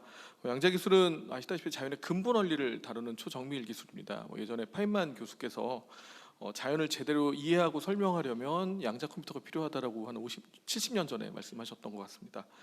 실제로 오늘 얘기 나오고 있는 바이오나 에너지, 반도체 그런 신소재의 특성들은 원자, 분자의 양자역학적 거동을 이해해야지 설명할 수 있습니다. 그리고 또 금융이나 물류, 공급망 같은 이런 사회적 현상들 또한 실제로 컴퓨터로는 지금 현재 컴퓨터로는 풀 수 없는 대표적인 난제들이고요. 양자 컴퓨터는 이러한 문제를 해결하고 새로운 과학적 발견과 그리고 산업 혁신을 가능하게 하는 혁신 핵심 도구이자 AI 이후의 혁신을 책임질 넥스트 AI 플랫폼으로서 많이 주목받고 있습니다. 또 그 양자 컴퓨터 항상 얘기 나오면 암호 얘기 많이 나오는데요. 기존 암호 체계를 무너뜨릴 수 있다라는 그런 위협이 될 수 있는 것과 동시에 또한 양자 그 암호 통신은 미래 보안 체계의 기반이 될 수도 있습니다. 양자 센싱은 GPS가 없는 환경에서도 정밀한 항법이 가능하게 됩니다. 이렇게 양자 기술은 미래 산업의 성장 동력이자 국가 안보를 좌우하는 비대칭 전략 자산으로 많이 얘기가 되고 있고요. 그렇기 때문에 주요국들은 이미 국가 차원의 상용화와 산업화를 지금 적극적으로 경쟁하고 있습니다.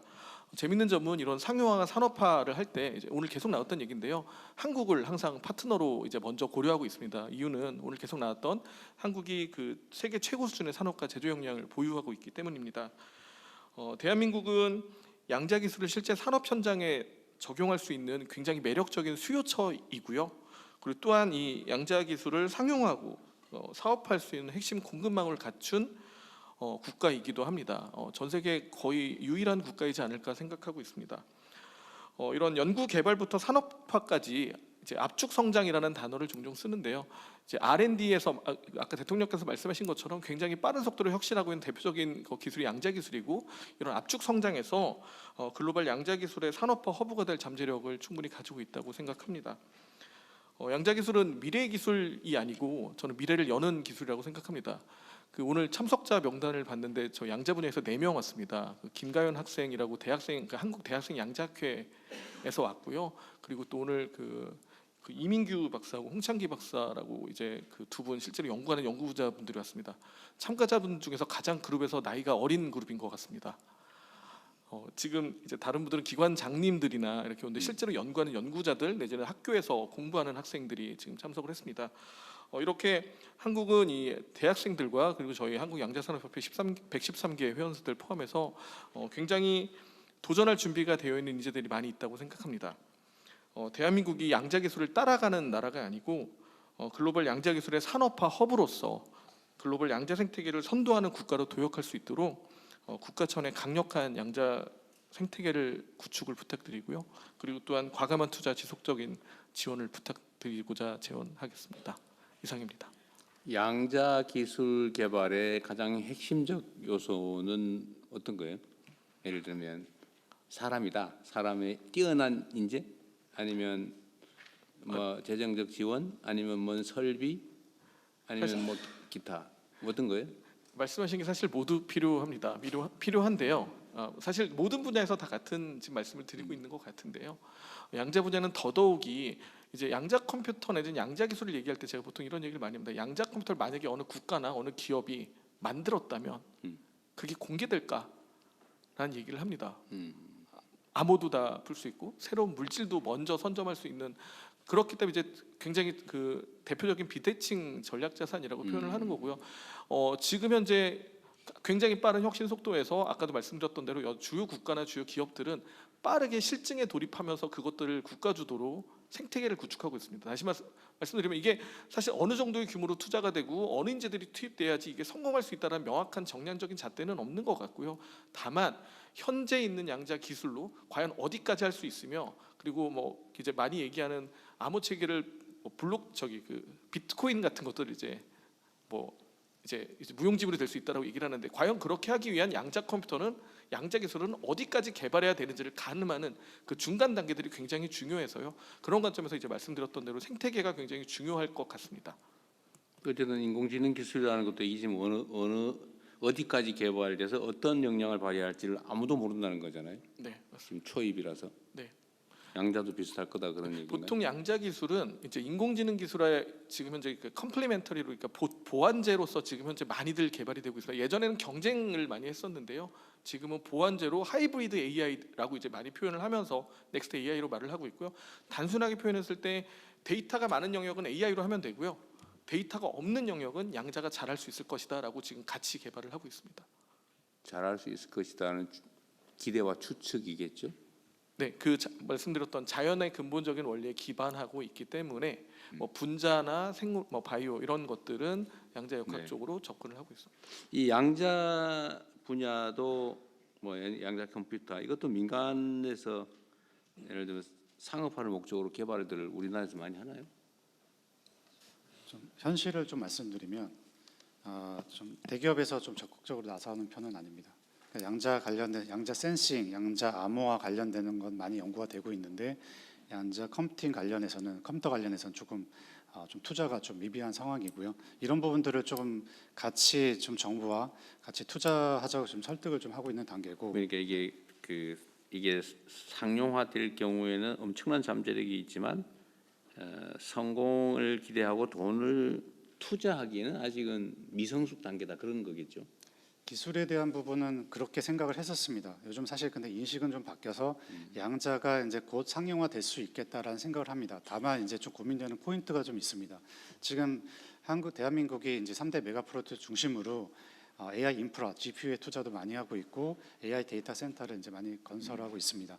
다만 사실 양자 컴퓨터 기술이 완전히 나온다 그러면 사실 이런 어떤 기존의 기술 AI 기술들을 좀 대체할 수도 있기 때문에 이걸 어느 시점에 투자를 기업 입장에서 고민이 될 수밖에 없습니다. 그래서 그런 부분에서 일단 지금의 AI 지금의 방식을 좀 더 유지하고 한 5년 정도 뒤에 투자를 본격적으로 할까? 지금부터 해야 되는 것인가? 근데 정부에서 계속 얘기하는 것은 미국에서 이 부분에 대한 투자가 굉장히 많이 되고 있고 곧 상용화가 이제 5년 안에 이제 좀 될 거라 보고 있기 때문에 우리도 지금부터는 준비해야 된다. 네. 그래서 시드 프로젝트를 통해서 이제부터라도 제대로 같이 하자라는 얘기를 지금부터라도 준비를 하자. 공동 연구 개발을 하든지 지분 투자를 하든지 네. 지원 더하기 투자 공공 투자 네, 합쳐서 하자. 방법은 여러 가지가 있겠죠. 이게 양자 관련돼서 민간 기업에서 혹시 오신 분들 계신가요? 없겠네. 네, 알겠습니다. 네, 이렇게 양자 기술을 핵심 투자 분야로 제시를 해주셨는데요. 계속해서 다른 분야의 또 이야기를 들어보면 좋을 것 같습니다. 의견 있으신 분 손 들어주십시오. 네, 저희 우측 끝에서 네 번째 분 여성분 말씀 부탁드립니다.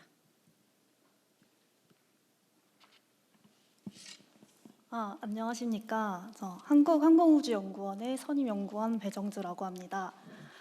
저는 현재 우주 데이터 센터 관련하여서 임무 기획과 시스템 개념 설계 연구를 수행을 하고 있습니다. 최근에 AI 연산 수요가 급격하게 증가하면서 지상 데이터 센터는 대규모 전력이나 그 부지의 확보 그리고 환경적 제도적 측면에서 여러 가지 제약을 직면을 하고 있습니다. 반면에는 우주 분야는 발사 비용이 많이 낮아지고 있고 대형 우주 플랫폼 기술이 발전을 하면서 우주 공간을 새로운 연산 인프라의 환경으로 좀 활용을 하려고 하는 우주 데이터 센터가 빠르게 급부상을 하고 있습니다. 실제로 스페이스X나 스타클라우드 같은 해외 기업들도 장기적으로 대규모 궤도 연산 인프라를 구축하려는 방향을 제시하였고 관련 기술 개발과 실증을 시작을 하고 있습니다. 다만에 전력이나 열 제어, 통신 등에 해결해야 될 과제들이 좀 많고 실제 어떤 임무와 서비스를 중심으로 발전해야 할지도 좀 계속 구체화가 되어가고 있는 단계입니다. 저는 이런 초기 단계일수록 국내에서도 다양한 임무 가능성과 핵심 기술을 선제적으로 검토를 하고 관련 연구가 지속적으로 이어질 수 있게끔 지원이 필요하다고 생각이 됩니다. 이와 관련해서 저는 그 우주항공청장님께 좀 질문을 드리고 싶은데요. AI 연산 수요 확대와 발사 비용 절감 그리고 대형 우주 플랫폼 기술로 우주 데이터 센터가 새로운 연산 데이터 인프라로 부상을 하고 있는데 이에 대해서 우주항공청에서는 어떠한 준비를 하고 계신지 좀 궁금합니다. 갑자기 옆자리에서 공격이 들어왔어요. 예, 사전에 질문 내용을 서로 조율한 건 아니고 그러니까 방금 질문에서 말씀하신 것처럼 또 여러 언론지상에서 우주 공간에서 AI 데이터 센터에 대한 얘기들이 많이 나왔습니다. 특히 스페이스X가 우주 공간에 AI 데이터 센터를 100만 개의 위성을 띄워서 구축하겠다는 얘기까지 나왔었습니다. 현재 조금 전에 질문 과정에서 이야기했던 것처럼 기술적으로 넘어야 될 과제들이 많습니다. 우주 공간이 일단 공간이 넓기 때문에 토지에 대한 제약이라든지 그 다음에 냉각에 있어서의 기본적으로 엄청나게 그 차가운 공간이기 때문에 지상에서 가지고 있는 여러 가지 제약 조건들을 해결할 수 있다라고 하고 있는데 일단 우주 공간으로 이제 올라가는 문제가 발사 비용 문제가 그렇습니까? 지상의 데이터 센터를 우주에서 올릴 때 비용이 쌀 거냐 문제는 현재는 여러 기술적인 문제가 해결해야 될 과제들이 있고 그게 된다라고 하면 가능성이 있다라고 하는 정도이고 그래서 빅테크 기업 같은 경우에는 이제 실증을 해서 한번 올려보겠다라고 하는 정도고 스페이스X도 2028년도에 실증기를 올려서 우주 공간에 테스트를 해보겠다고 하고 태양전지만 해서 쭉 펼치면 한 70m 정도 되는 큰 위성들이 올라가야 됩니다. 이제 그런 상황 속에서 앞으로 우주 공간에서 많은 데이터들이 나오고 데이터를 처리를 해야 됩니다. 그와 관련해서 이야기하신 한 것처럼 우리도 이제 새로운 가능성이 보이고 준비해야 되는 입장에서 핵심 기술들 극복해야 될 난제들이 있습니다. 발열 문제를 어떻게 해야 할 건지, 그다음에 우주 공간에서 이제 전기가 이제 태양광으로 쏴지는데 그러면 그 태양 전지는 우리가 얼마나 효율 높은 것을 쓸 거냐. 아까 이 페로브스카이트도 나왔지만 그것도 연장선상입니다. 고효율의 태양 전지를 우주 공간에 올려서 얼마나 싸게 전기를 만들 거냐 하는 그런 것들 포함한 여러 가지 기술적 난제들이 있는데 그래서 최근에 그런 핵심 기술들에 대해서 기술 개발을 시작하자 했고 K 문샷이라는 프로그램의 하나 일환으로 해서 지금 착수를 준비를 하고 있고 내년부터 기술 개발을 일단 하고 빠르면 29년, 30년도에 저희도 작은 위성을 실증을 좀 시작을 해서 기본 기술들을 개발을 하고 민간에서도 거의 이제 관심을 많이 가지고 있습니다. 그래서 민간에서도 이게 우주 반도체 사업도 굉장히 크고 태양전지도 이제 아까 100만 개 이 정도 올라간 다음에 상당히 사업적으로 비즈니스적으로 검토해봐야 될 영역들이기 때문에 민간 기업들과 함께 해서 그런 실증 기회, 우주 공간의 실증 기회를 제공하도록 하겠습니다. 네, 또 네. 아까 그 양자 관련된 가장 연소형 그 관심 학생 얘기를 한번 들어볼까요? 어디세요? 네, 안녕하십니까. 서울대학교 물리천문학부 4학년으로 재학 중인 김가연이라고 합니다. 전 현재 한국대학생 양자학회의 총무로 있고요. 저희 학회는 2년 전에 조직이 되었습니다. 일단 이 자리에서 발언권 주셔서 진심으로 감사드리고 이 발언권 얻은 김에 제가 저희 학회에 대해서 한 줄만 소개를 해드리고 싶습니다. 홍보 좀 하시고. 왜냐하면 저희 학회는 학생이 직접 만든 학회로서 저희가 직접 산업협회 그리고 한국 양자정보학회에 이렇게 컨택을 드리면서 이렇게 콜드메일도 상당히 많이 쓰고 저희를 도와달라라고 많이 부탁을 드리고 있습니다. 현재 양자산업 같은 경우에는 석박 학생들을 위한 지원들이 많이 이루어지고 있으나 학부생에 대한 관심은 많이 부족하다라고 생각이 듭니다. 그런데 인재 육성을 위해서는 어린 나이부터 아이들에게 혹은 청소년들에게 좋은 양질의 교육을 지원하는 것이 가장 중요하다고 생각이 듭니다. 아까 김성현 상무님께서도 말씀을 해주셨지만 인재 양성이나 뭐 인프라나 다 중요하지만 현재 우리 양자 분야가 개발 중에 있기 때문에 어떻게 보면 특정 분야가 혹은 특정 국가가 앞서 나가고 있지 않기 때문에 인재 양성을 통해서 우리나라가 선도할 수 있는 기회를 만들어야 한다고 생각을 합니다. 그래서 저희 학회가 하고자 하는 것은 네트워킹을 통해서 국내의 다양한 대학에 있는 동아리들이 연합하고 또 앞으로 나아가기 위한 준비를 하는 것이고요. 그렇게 하기 위해서 저희 스스로 포스터 발표회나 컨퍼런스 등을 개최하기도 하고 있습니다. 지난 5월 15일에는 최민희 위원님과 함께 국회의원님과 함께 갑자기 그래서 그분이 양자 얘기한 거예요? 네. 국회의원 회관에서 컨퍼런스를 개최하기도 했습니다. 그래서 한 200명에서 300명 넘는 전국 학생들이 오기도 했었는데요. 저는 그날 상당히 놀랐던 게 평일 점심시간에 우리 학생 했음에도 잠깐 좀 요약해서 하고 네, 불구하고 그 정도면 많은 충분히 학생들이 홍보는 된 것 같아요. 참여해 주셔서 감사했습니다. 마지막으로 한 번만 부탁드리고 싶은 말씀이 있는데 적극적인 해외 교류 투자 유치를 통한 장기 연구 프로젝트 유치 그리고 학부생에게까지 전달되는 해외 교류 및 연구 지원 플랫폼이 필요하다고 꼭 말씀드리고 싶었습니다. 발언 주셔서 진심으로 감사드립니다. 그 과가 뭐예요? 과학. 물리천문학부입니다. 물리? 네, 물리학 전공하고 있습니다. 물리천문. 네. 학부에 과가 또 있을 거 아니에요? 네, 물리천문학부 물리학 전공입니다. 물리학 전공. 네. 원래 양자 분야 연구는 뭐 그 별도로 있는 거 아니고 그냥 물리학의 일부로 지금 학과가 있나 봐요. 네, 많은 경우에 물리천문학부 이제 서울대 같은 경우 물리천문학부 있고요. 네, 물리학과 있습니다. 네, 또 진행하시죠.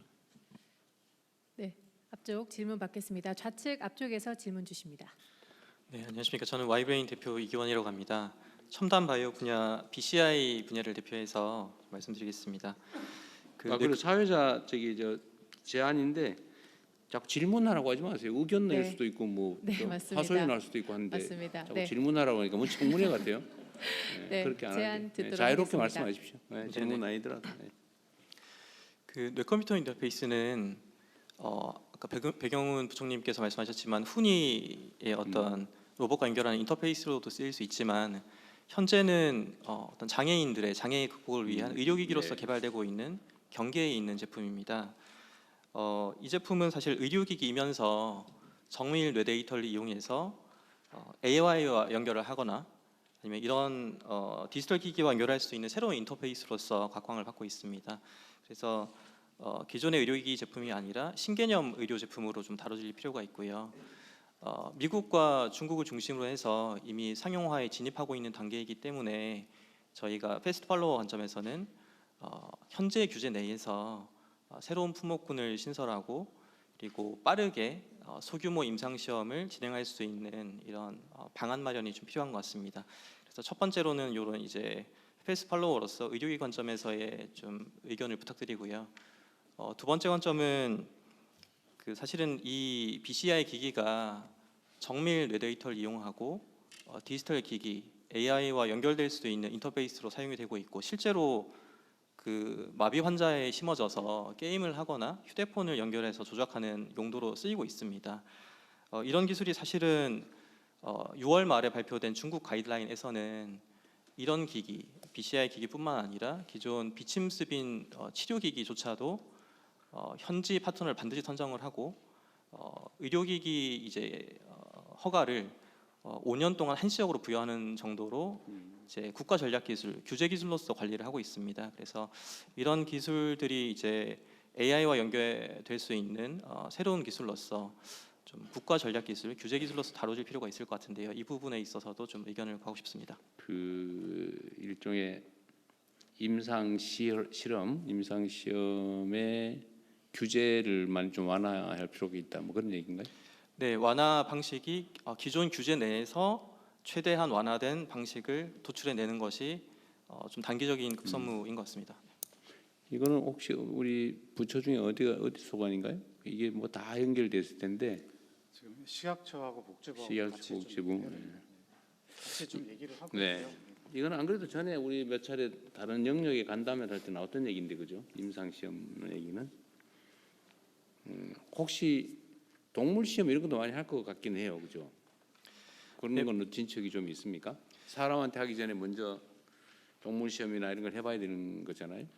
네, 맞습니다. 지금 사실 비글이나 영장류 전임상 단계에서는 이제 진입을 한 기업이 이제 소수 있고 저희도 이제 진입을 앞두고 있는 그런 단계이고요. 다만 그 인체 실험을 하기 전에 뇌에 이제 생체 적합성 테스트를 해야 되는데 공인 시설이 국내에는 전무합니다. 그래서 많은 비용을 들여서 중국에서 그런 테스트를 해야 되는 상황이라서 그런 전임상 인프라도 조금 보완이 필요하고요. 근데 가장 중요한 거는 이 기술 자체가 소재 자체가 뇌에 쓰이지 않던 소재는 아니기 때문에 사실은 미국에서는 인체 임상으로 직행할 수 있는 트랙도 마련이 되어 있습니다. 그래서 그런 부분에 있어서 좀 기존 규제 기관과 긴밀하게 좀 소통할 필요가 있을 것 같습니다. 인체 임상으로 곧바로 가는 문제는 이게 이제 소위 생명윤리, 인권 침해 이런 논란들이 상당히 발생할 수 있는 일이긴 하죠. 맞습니다. 그런 부분들을 해결하기 위해서 기존 뇌신부 자극이라고 하는 기존 품목군이나 뇌전증 환자를 위한 피질 전극의 품목군을 활용해서 임상 진입을 하는 방식을 미국이나 중국이나 이제 다른 국가들에서 활용을 하고 네. 있습니다. 뭐 그냥 이 정도로 다들 비전문가들이라서 이거 좀 규제 완화를 고민을 해봐야 되겠다 이런 정도 외에는 드릴 말씀이 특별히 없네요. 여튼 거기도 예를 들면 이제 규제 문제뿐만이 아니라 인프라 구축에 공공 정부가 역할을 일정 정도는 해야 된다. 그걸 민간 기업이 다 감당할 수는 없다. 그런 얘기도 있는 것 같네요. 네, 맞습니다. 인프라 구축도 중요하고요. 그리고 말씀드렸던 대로 중국에서는 국가 전략 기술로 관리를 하고 사실상 해외 기업이 들어가기 어렵게 만든 그런 구조를 가지고 있기 때문에 국가 그 전략 기술로 지정을 해서 보호하기도 하고 육성하기도 해야 된다. 네, 맞습니다. 실제로 미국에서는 임상 지금 절차상 2030년 정도에 상용화 예상되고 있었는데요. 중국에서 아주 빠르게 임상을 진행을 해서 올해 3월에 이미 첫 제품이 상용화가 됐습니다. 허가가 됐고요. 상용 시술이 이루어지고 있고 해외 기업들이 이제 들어오기 어려운 제도를 또 6월 말에 발표를 했기 때문에 이제 이 분야에서 좀 장기적으로 이제 뇌데이터와 좀 이런 인허가 관련해서 좀 필요할 것 같고요. 좀 많이 서둘러야 되겠네요. 네. 지금 위원회를 좀 가동하고 있습니다. 그래서 복지부 실력자 같이 논의하고 기업에도 좀 같이 참여하고 계시고 출연연구소도 같이 와서 말씀하신 내용 좀 빨리 서두르도록 하겠습니다. 네. 네, 말씀 감사합니다. 저희 시간 관계상 마지막 의견으로 받겠습니다. 네, 저희 산업통상부 장관님 좌측에서 손 들어주셨는데요. 말씀 부탁드립니다. 네, 안녕하십니까. 저는 포스코 재단법인 포항산업과학연구원에서 지금 핵심 광물과 자원을 정제련, 소재화하고 있는 연구를 하고 있는 정은진 수석연구원입니다. 방금 그 대통령님께서 하소연을 말해도 된다고 말씀하셔서 하소연과 동시에 이제 의견을 같이 좀 말씀을 드리고자 합니다. 그래서 최근 이제 대통령께서 브라질과 칠레 이제 자원 부국의 협력의 중요성을 굉장히 많이 살펴보고 계신 걸로 알고 있습니다. 그래서 저희 같은 경우는 이제 연구원으로서 연구 현장에서 자원을 다루면서 이제 느끼는 점은 자원은 단순히 이제 안정적인 확보로 하는 것이 아니라 이제는 단순한 원료가 아니라 국가 경쟁력과 경제 안보와 이제 그런 기반으로 연결이 된다는 점입니다. 그래서 지금 앞에서 말씀하셨던 이제 양자, SMR 이런 모든 산업의 근간은 모두 다 핵심 광물에 닿아져 있습니다. 그래서 핵심 광물을 이제 확보하고 정제련하고 이제 이런 부분에 대한 부분이 결국은 소부장 경쟁력의 이제 첫 단추를 이제 꿰우는 이제 그런 시발점이라고 생각을 합니다. 그래서 아무리 훌륭한 셰프와 아무리 깨끗하고 좋은 주방이 있어도 식재료가 안정적으로 공급이 되지 못하면 우리가 좋은 요리를 만들지 못하는 것처럼 이런 원료가 이제 정기적으로 안정하게 이제 공급이 되는 부분이 굉장히 중요하다고 생각합니다.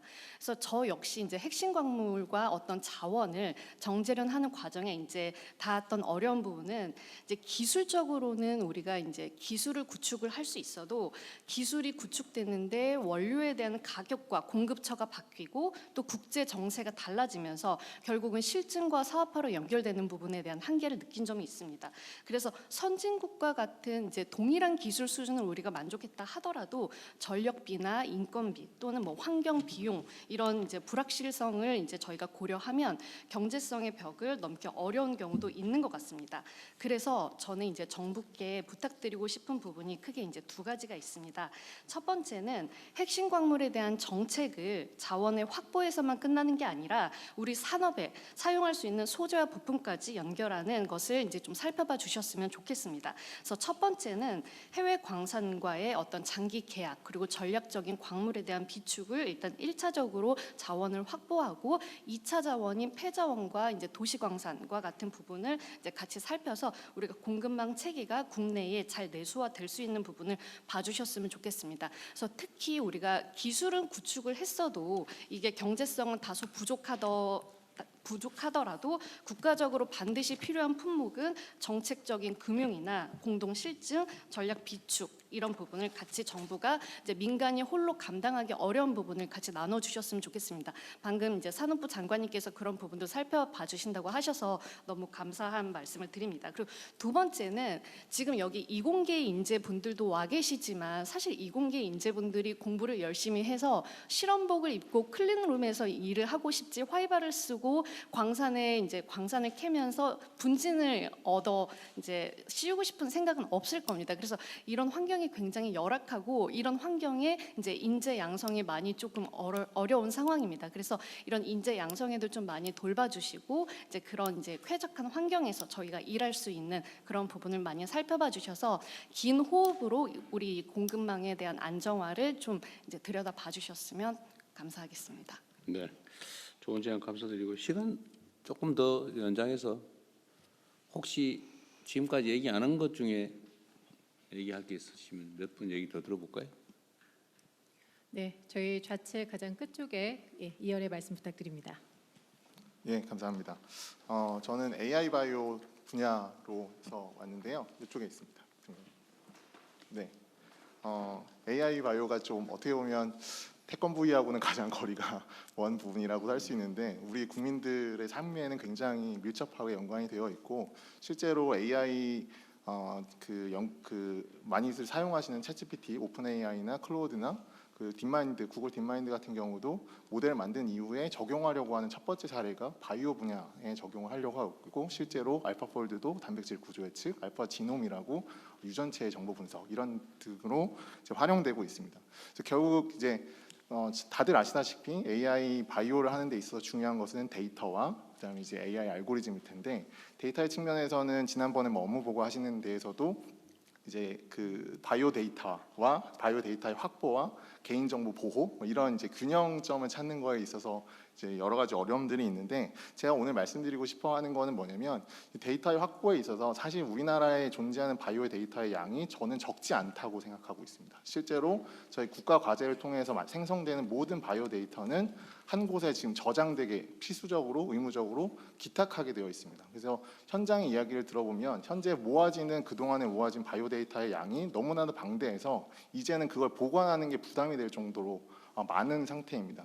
그런데 실제로 산업계 분들의 이야기를 들어보면 그 바이오 데이터 중에 사업에 활용될 만한 데이터를 찾기가 좀 어렵다. 어떻게 해야지 이거를 내가 활용할 수 있을까에 대한 고민들을 많이 하는데 그 이유 중에 하나라고 생각하는 것이 이제 데이터를 보관할 때 있어서 그거에 붙는 여러 가지 다른 이를테면 이 어떤 사람의 데이터가 있는데 이 사람이 이후에 치료가 잘 된 사람인지 아니면 이후에 문제가 있어서 잘 치료가 안 된 사람인지 같은 일련의 부가적인 레이블 데이터들이 확보가 되지 않고 있습니다. 그렇게 되다 보니까 이제 데이터를 양은 많지만 이걸 이제 어떻게 잘 활용할 수 있을까에 대한 문제들이 제시가 되고 있고 그런 측면에서 이제 데이터를 연구자들이 기탁할 때 그런 데이터로부터 더 AI 레디 데이터를 만들기 위해서 데이터를 검증하고 큐레이션할 수 있는 인력들이 좀 많이 필요하고 그런 정부 기관이나 이런 곳에서도 그런 인력들이 많이 필요한 상황이거든요. 네, 좀 줄여서. 네. 그래서 그런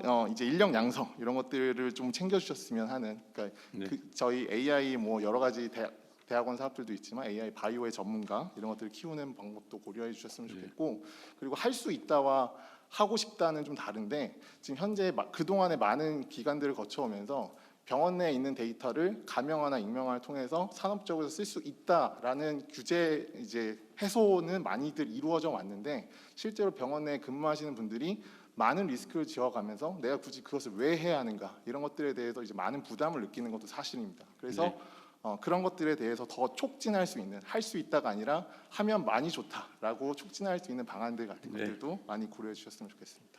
우리 배충식 총장님이 하실 말씀 있었어요? 네. 취임을 축하합니다. 감사합니다. 예, 기본이 강한 글로벌 혁신 선도대학을 주창하고 나온 카이스트 총장 배충식입니다. 오늘 말씀 주신 모든 이 세븐시드가 사람이 필요합니다. 그리고 대통령님께서도 모두 발언에서 미래에 우리가 강국이 되려면 과학기술이 강해야 되고 결국은 과학기술 우수 인재가 있어야 이 모든 분야를 받쳐주는 겁니다. 게다가 지금은 AI와 에너지의 대전환이 일어나고 있는 시기여서 교육 그 자체도 그리고 실험실 연구도 AI를 이용한 완전히 새로운 페이스에 혁신적인 모드로 들어가고 있습니다. 그래서 교육 혁신 그리고 실험실도 아까 저 인재양성 말씀하셨는데 포스코에서 오토노머스 랩 같은 새로운 개념의 랩들도 들어가 줘야 되고 그래서 인재 양성을 위한 그 획기적인 그 사회 문화 정책적인 변화를 부탁을 드리고요. 특히 저희 4대 과기원 같은 경우는 사극 삼특의 중심에 하나씩 있기 때문에 여기에 지역 협력까지 하면서 이제 인재들이 골고루 퍼지는 그런 역할도 있고 그런데 제가 이제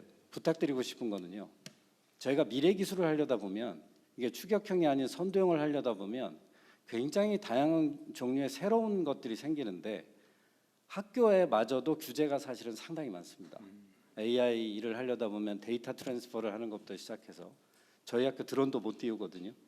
그리고 실험실에서 벌어지는 일 그리고 굉장히 다양한 종류의 리빙 랩에 해당되는 실증 실험을 할 때도 규제 때문에 못하는 것도 많아서 이런 그 고급 과학기술 인재들이 교육받고 선행 연구를 하는 데서는 샌드박스를 좀 넓게 크게 해주셨으면 그러면 저희가 앞서가는 미래 기술의 그 천병 역할을 할 수 있겠다 말씀드립니다. 네. 그 학교에 드론을 못 띄우는 거는 이해하겠는데 그 고장 나가지고 학생들 머리에 떨어지면 총장님 엄청난 그 대가를 치러야 될 걸요. 물론 방책은 다 마련해 놓고 하는 겁니다.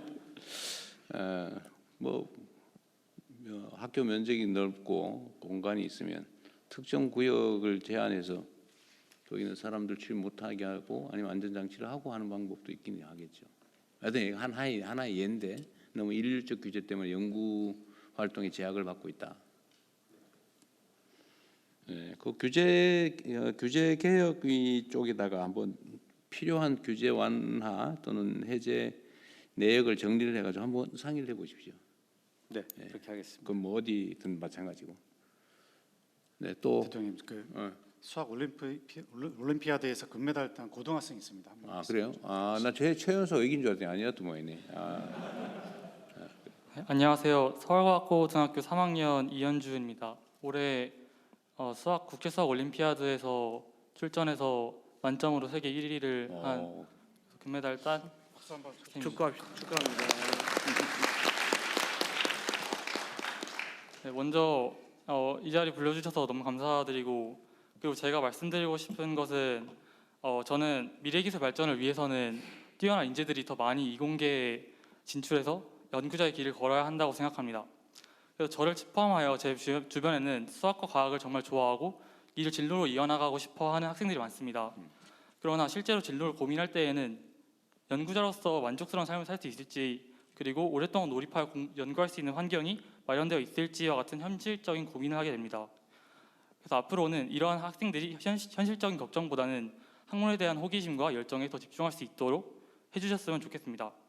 이를 위해서 연구자의 전문성과 기여에 걸맞은 보상과 연구를 안정적으로 진행할 수 있는 환경을 만들어 주시는데 힘써 주셨으면 합니다. 감사합니다. 네, 우리 배 부총리가 열심히 연구하고 있는 분야죠.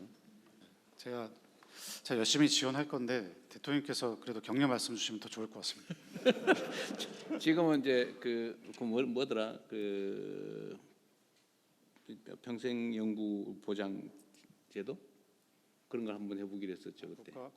국가과학자 제도. 그런 부분도 있고, 그러니까 어쨌든 저희가 대한민국이 정말 연구를 잘할 수 있는 환경 그리고 다양한 첨단 기술까지 실제로 우리 지금 시드 프로젝트 하는 이유가 이제 이런 우리가 하고 있는 어떤 그 기반 기술들이 미래 산업과 연결되는 이 실증, 상용화까지 지금 우리가 타겟팅하는 거거든요. 그런 환경들을 잘 만들어 갈 거고 그런 환경들을 우리 대통령님께서 좀 잘 지원해 주실 겁니다.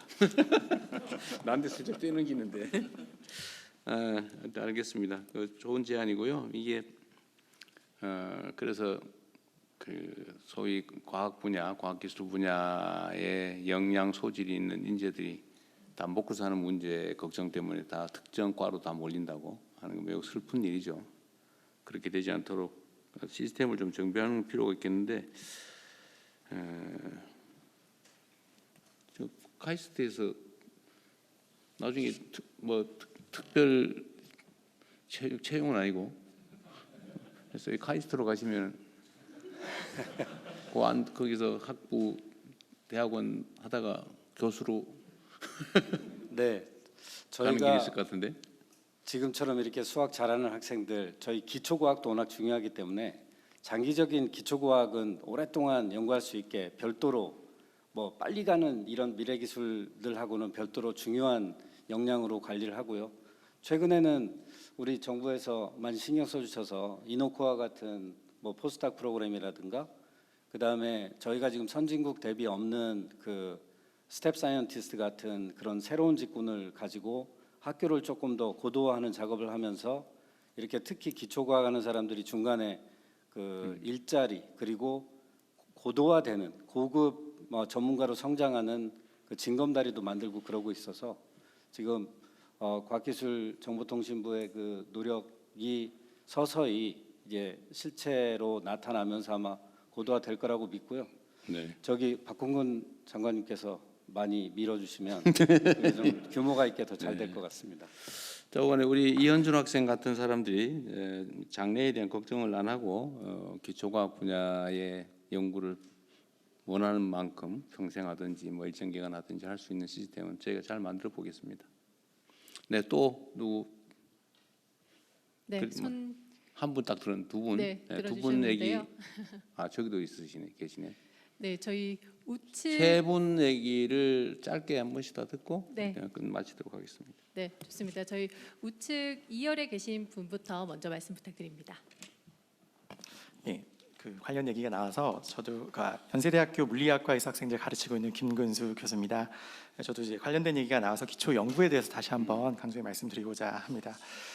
저는 우리가 지금 시점에서 미래의 성장 동력을 논하자면 한 10년, 20년 전에는 우리가 어떤 모습으로 지금을 준비해 왔었나를 좀 살펴볼 필요가 있다고 생각합니다.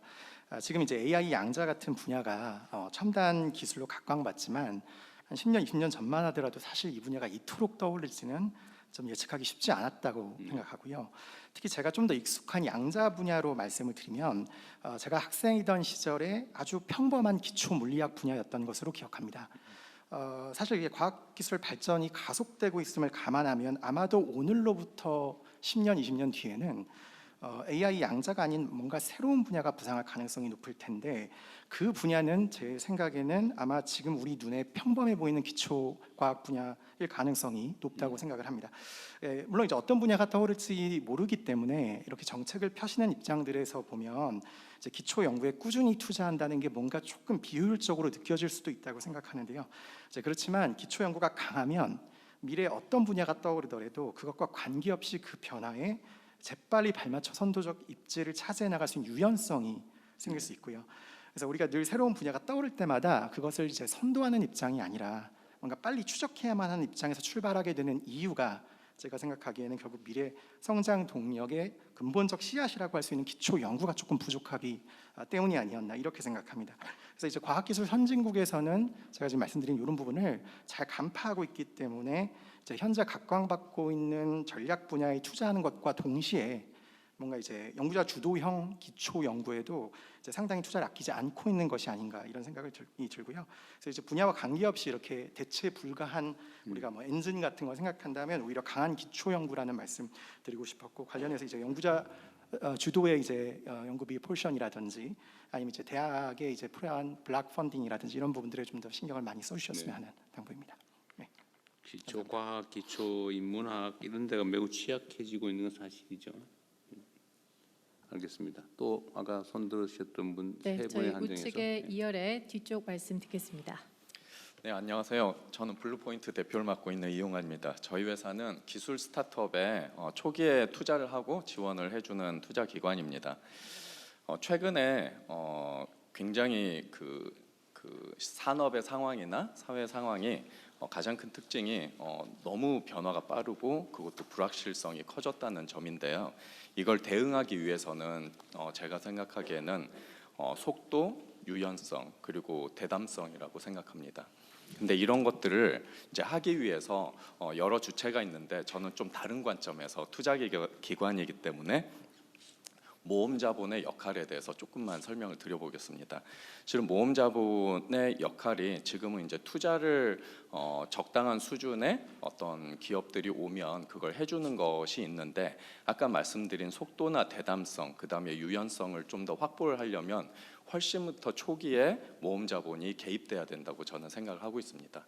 예를 들면 이런 우수한 연구자들이 또는 그 결과물을 가지고 창업을 해도 이런 것들이 이제 사업화되는 과정에서 연구자들끼리 보는 시장과 또 미래가 또는 훨씬 더 다를 수가 있거든요. 그래서 그런 것들을 처음에 산업의 전문가는 물론이고 모험 자본이나 이런 투자가들의 좀 적극적인 그런 지원이나 개입이 필요한 상황이라고 생각합니다. 그 이유는 기술 스타트업은 이 기술이 어려울수록 그리고 대담할수록 손익분기점을 달성하는 기간이 저 미래 뒤로 유예될 수밖에 없습니다. 그래서 영업이익을 가지고 회사를 유지하는 것이 근본적으로 힘들기도 하거니와 그래서 정부의 지원 플러스 모험 자본에 대한 재정적인 캐시플로우가 이 산업의 굉장히 큰 특징이라고 볼 수가 있습니다. 그래서 투자가들이 처음부터 이제 좀 많은 영역에서 참여를 했으면 좋겠고요. 그 분야로 첫 번째는 정부 과제를 만들 때도 연구자들이 기술 수요조사 RFP 같은 거를 이제 중점적으로 만드는데 산업 전문가뿐만 아니라 투자자들도 이런 기술 수요조사를 할 때 좀 적극적으로 의견을 반영할 수 있으면 완성된 기술 자체가 훨씬 더 시장에 그리고 자본 시장에 좀 더 적합하게 좀 개발이 될 수 있지 않을까 생각이고요. 그다음 두 번째는 이게 이제 더 적극적으로 개입하는 경우가 이제 해외에서 많이 나오고 있는데 투자자가 스스로 투자 기관이 스스로 스타트업을 만드는 경우입니다. 컴퍼니 빌딩이라고 하는데요. 최근에는 이런 사례들이 해외적으로 한 2천여 개의 기관들이 이제 만들고 실적들이 나온 게 통계적으로 나오고 있습니다. 같은 성과물을 달성하는데 시간이 거의 절반밖에 안 걸리는 걸로 이제 나오고 있거든요. 근데 우리나라에서는 좀 이런 방식이 최근에 법적 지원이 마련은 됐지만 실질적으로 하는 데 있어서 굉장히 좀 어려운 점이 있습니다. 그래서 이런 부분들이 조금 더 투자기관이 처음부터 적극적으로 역할할 수 있도록 했으면 좋겠고요. 마지막으로 기술에 대한 스타트업은 실은 금융의 본래적인 특성과 굉장히 상반된 게 많습니다. 예를 들면 금융에서는 단기 시간에 좋은 금융 수익을 올리는 게 좋거든요. 그래서 시간이 짧을수록 좋다는 게 이제 금융의 근본적인 원리인데 이런 기술 스타트업은 굉장히 좀 시간이 오래 걸립니다. 그래서 어떻게 보면 좀 되게 좀 이제까지 굉장히 소외돼 있었고 최근에 와서야 이제 금융이나 모험 자본이 관심을 갖게 됐고요. 이거를 좀 다르게 말씀드리면 아까 장관님께서도 말씀하셨지만 R&D 지금 그 자금도 투자형으로 좀 연계해서 이렇게 좀 지원하시겠다는 말씀도 하셨고 실제로 이 모험 자본이 기술 기업에 투자될 때는 굉장히 좀 장기적인 방식으로 설정돼야 되는데 지금은 그런 사례가 거의 없었습니다. 그래서 좀 장기적으로 설정된 자금과 여기에 참여하는 자본가들에 대한 좀 베너핏을 설계를 해주면 좀 더 훨씬 좀 이런 좀 그 변화무쌍한 대응하는데 도움이 될 것 같습니다. 감사합니다. 어쨌든 공공의 역할이 지금까지는 지원 아니면 융자, 뭐 2차 보존 등등 요 두 가지였는데 그 중간 형태로 아까 말씀하신 대로 이제 모험 투자 지원보다는 낫겠지만 위험성은 다 감수하는. 물론 당연히 장기 투자하고 지원은 아예 주고 끝나는 거니까. 근데 그 중간 형태면은 뭐 장기적으로 투자하는 게 아무 문제가 없겠죠. 네, 그건 뭐 저희가 잘 준비해 보겠습니다. 네, 또 한 분 마지막으로 아까 손 들었던. 네. 네, 안녕하십니까. 저는 한양대학교 과학기술정책연구소에서 연구교수로 일을 하고 있는 박주희라고 합니다. 저는 일단 과학기술 정책 그 중에서도 이제 R&D 혁신과 기초 연구 정책을 연구하는 연구자입니다. 앞서 그 총장님께서도 말씀을 주신 것과 마찬가지로 제가 대학 연구 현장에서 체감을 해보면 국내 대학 연구소는 여전히 좀 교원과 대학원생 위주로 중심으로 돌아가고 있습니다. 이제 그러다 보니까 학생이 졸업을 하면 그동안 쌓인 연구 역량이나 노하우가 연구소에 남지 않고 떠나는 경우가 굉장히 많습니다.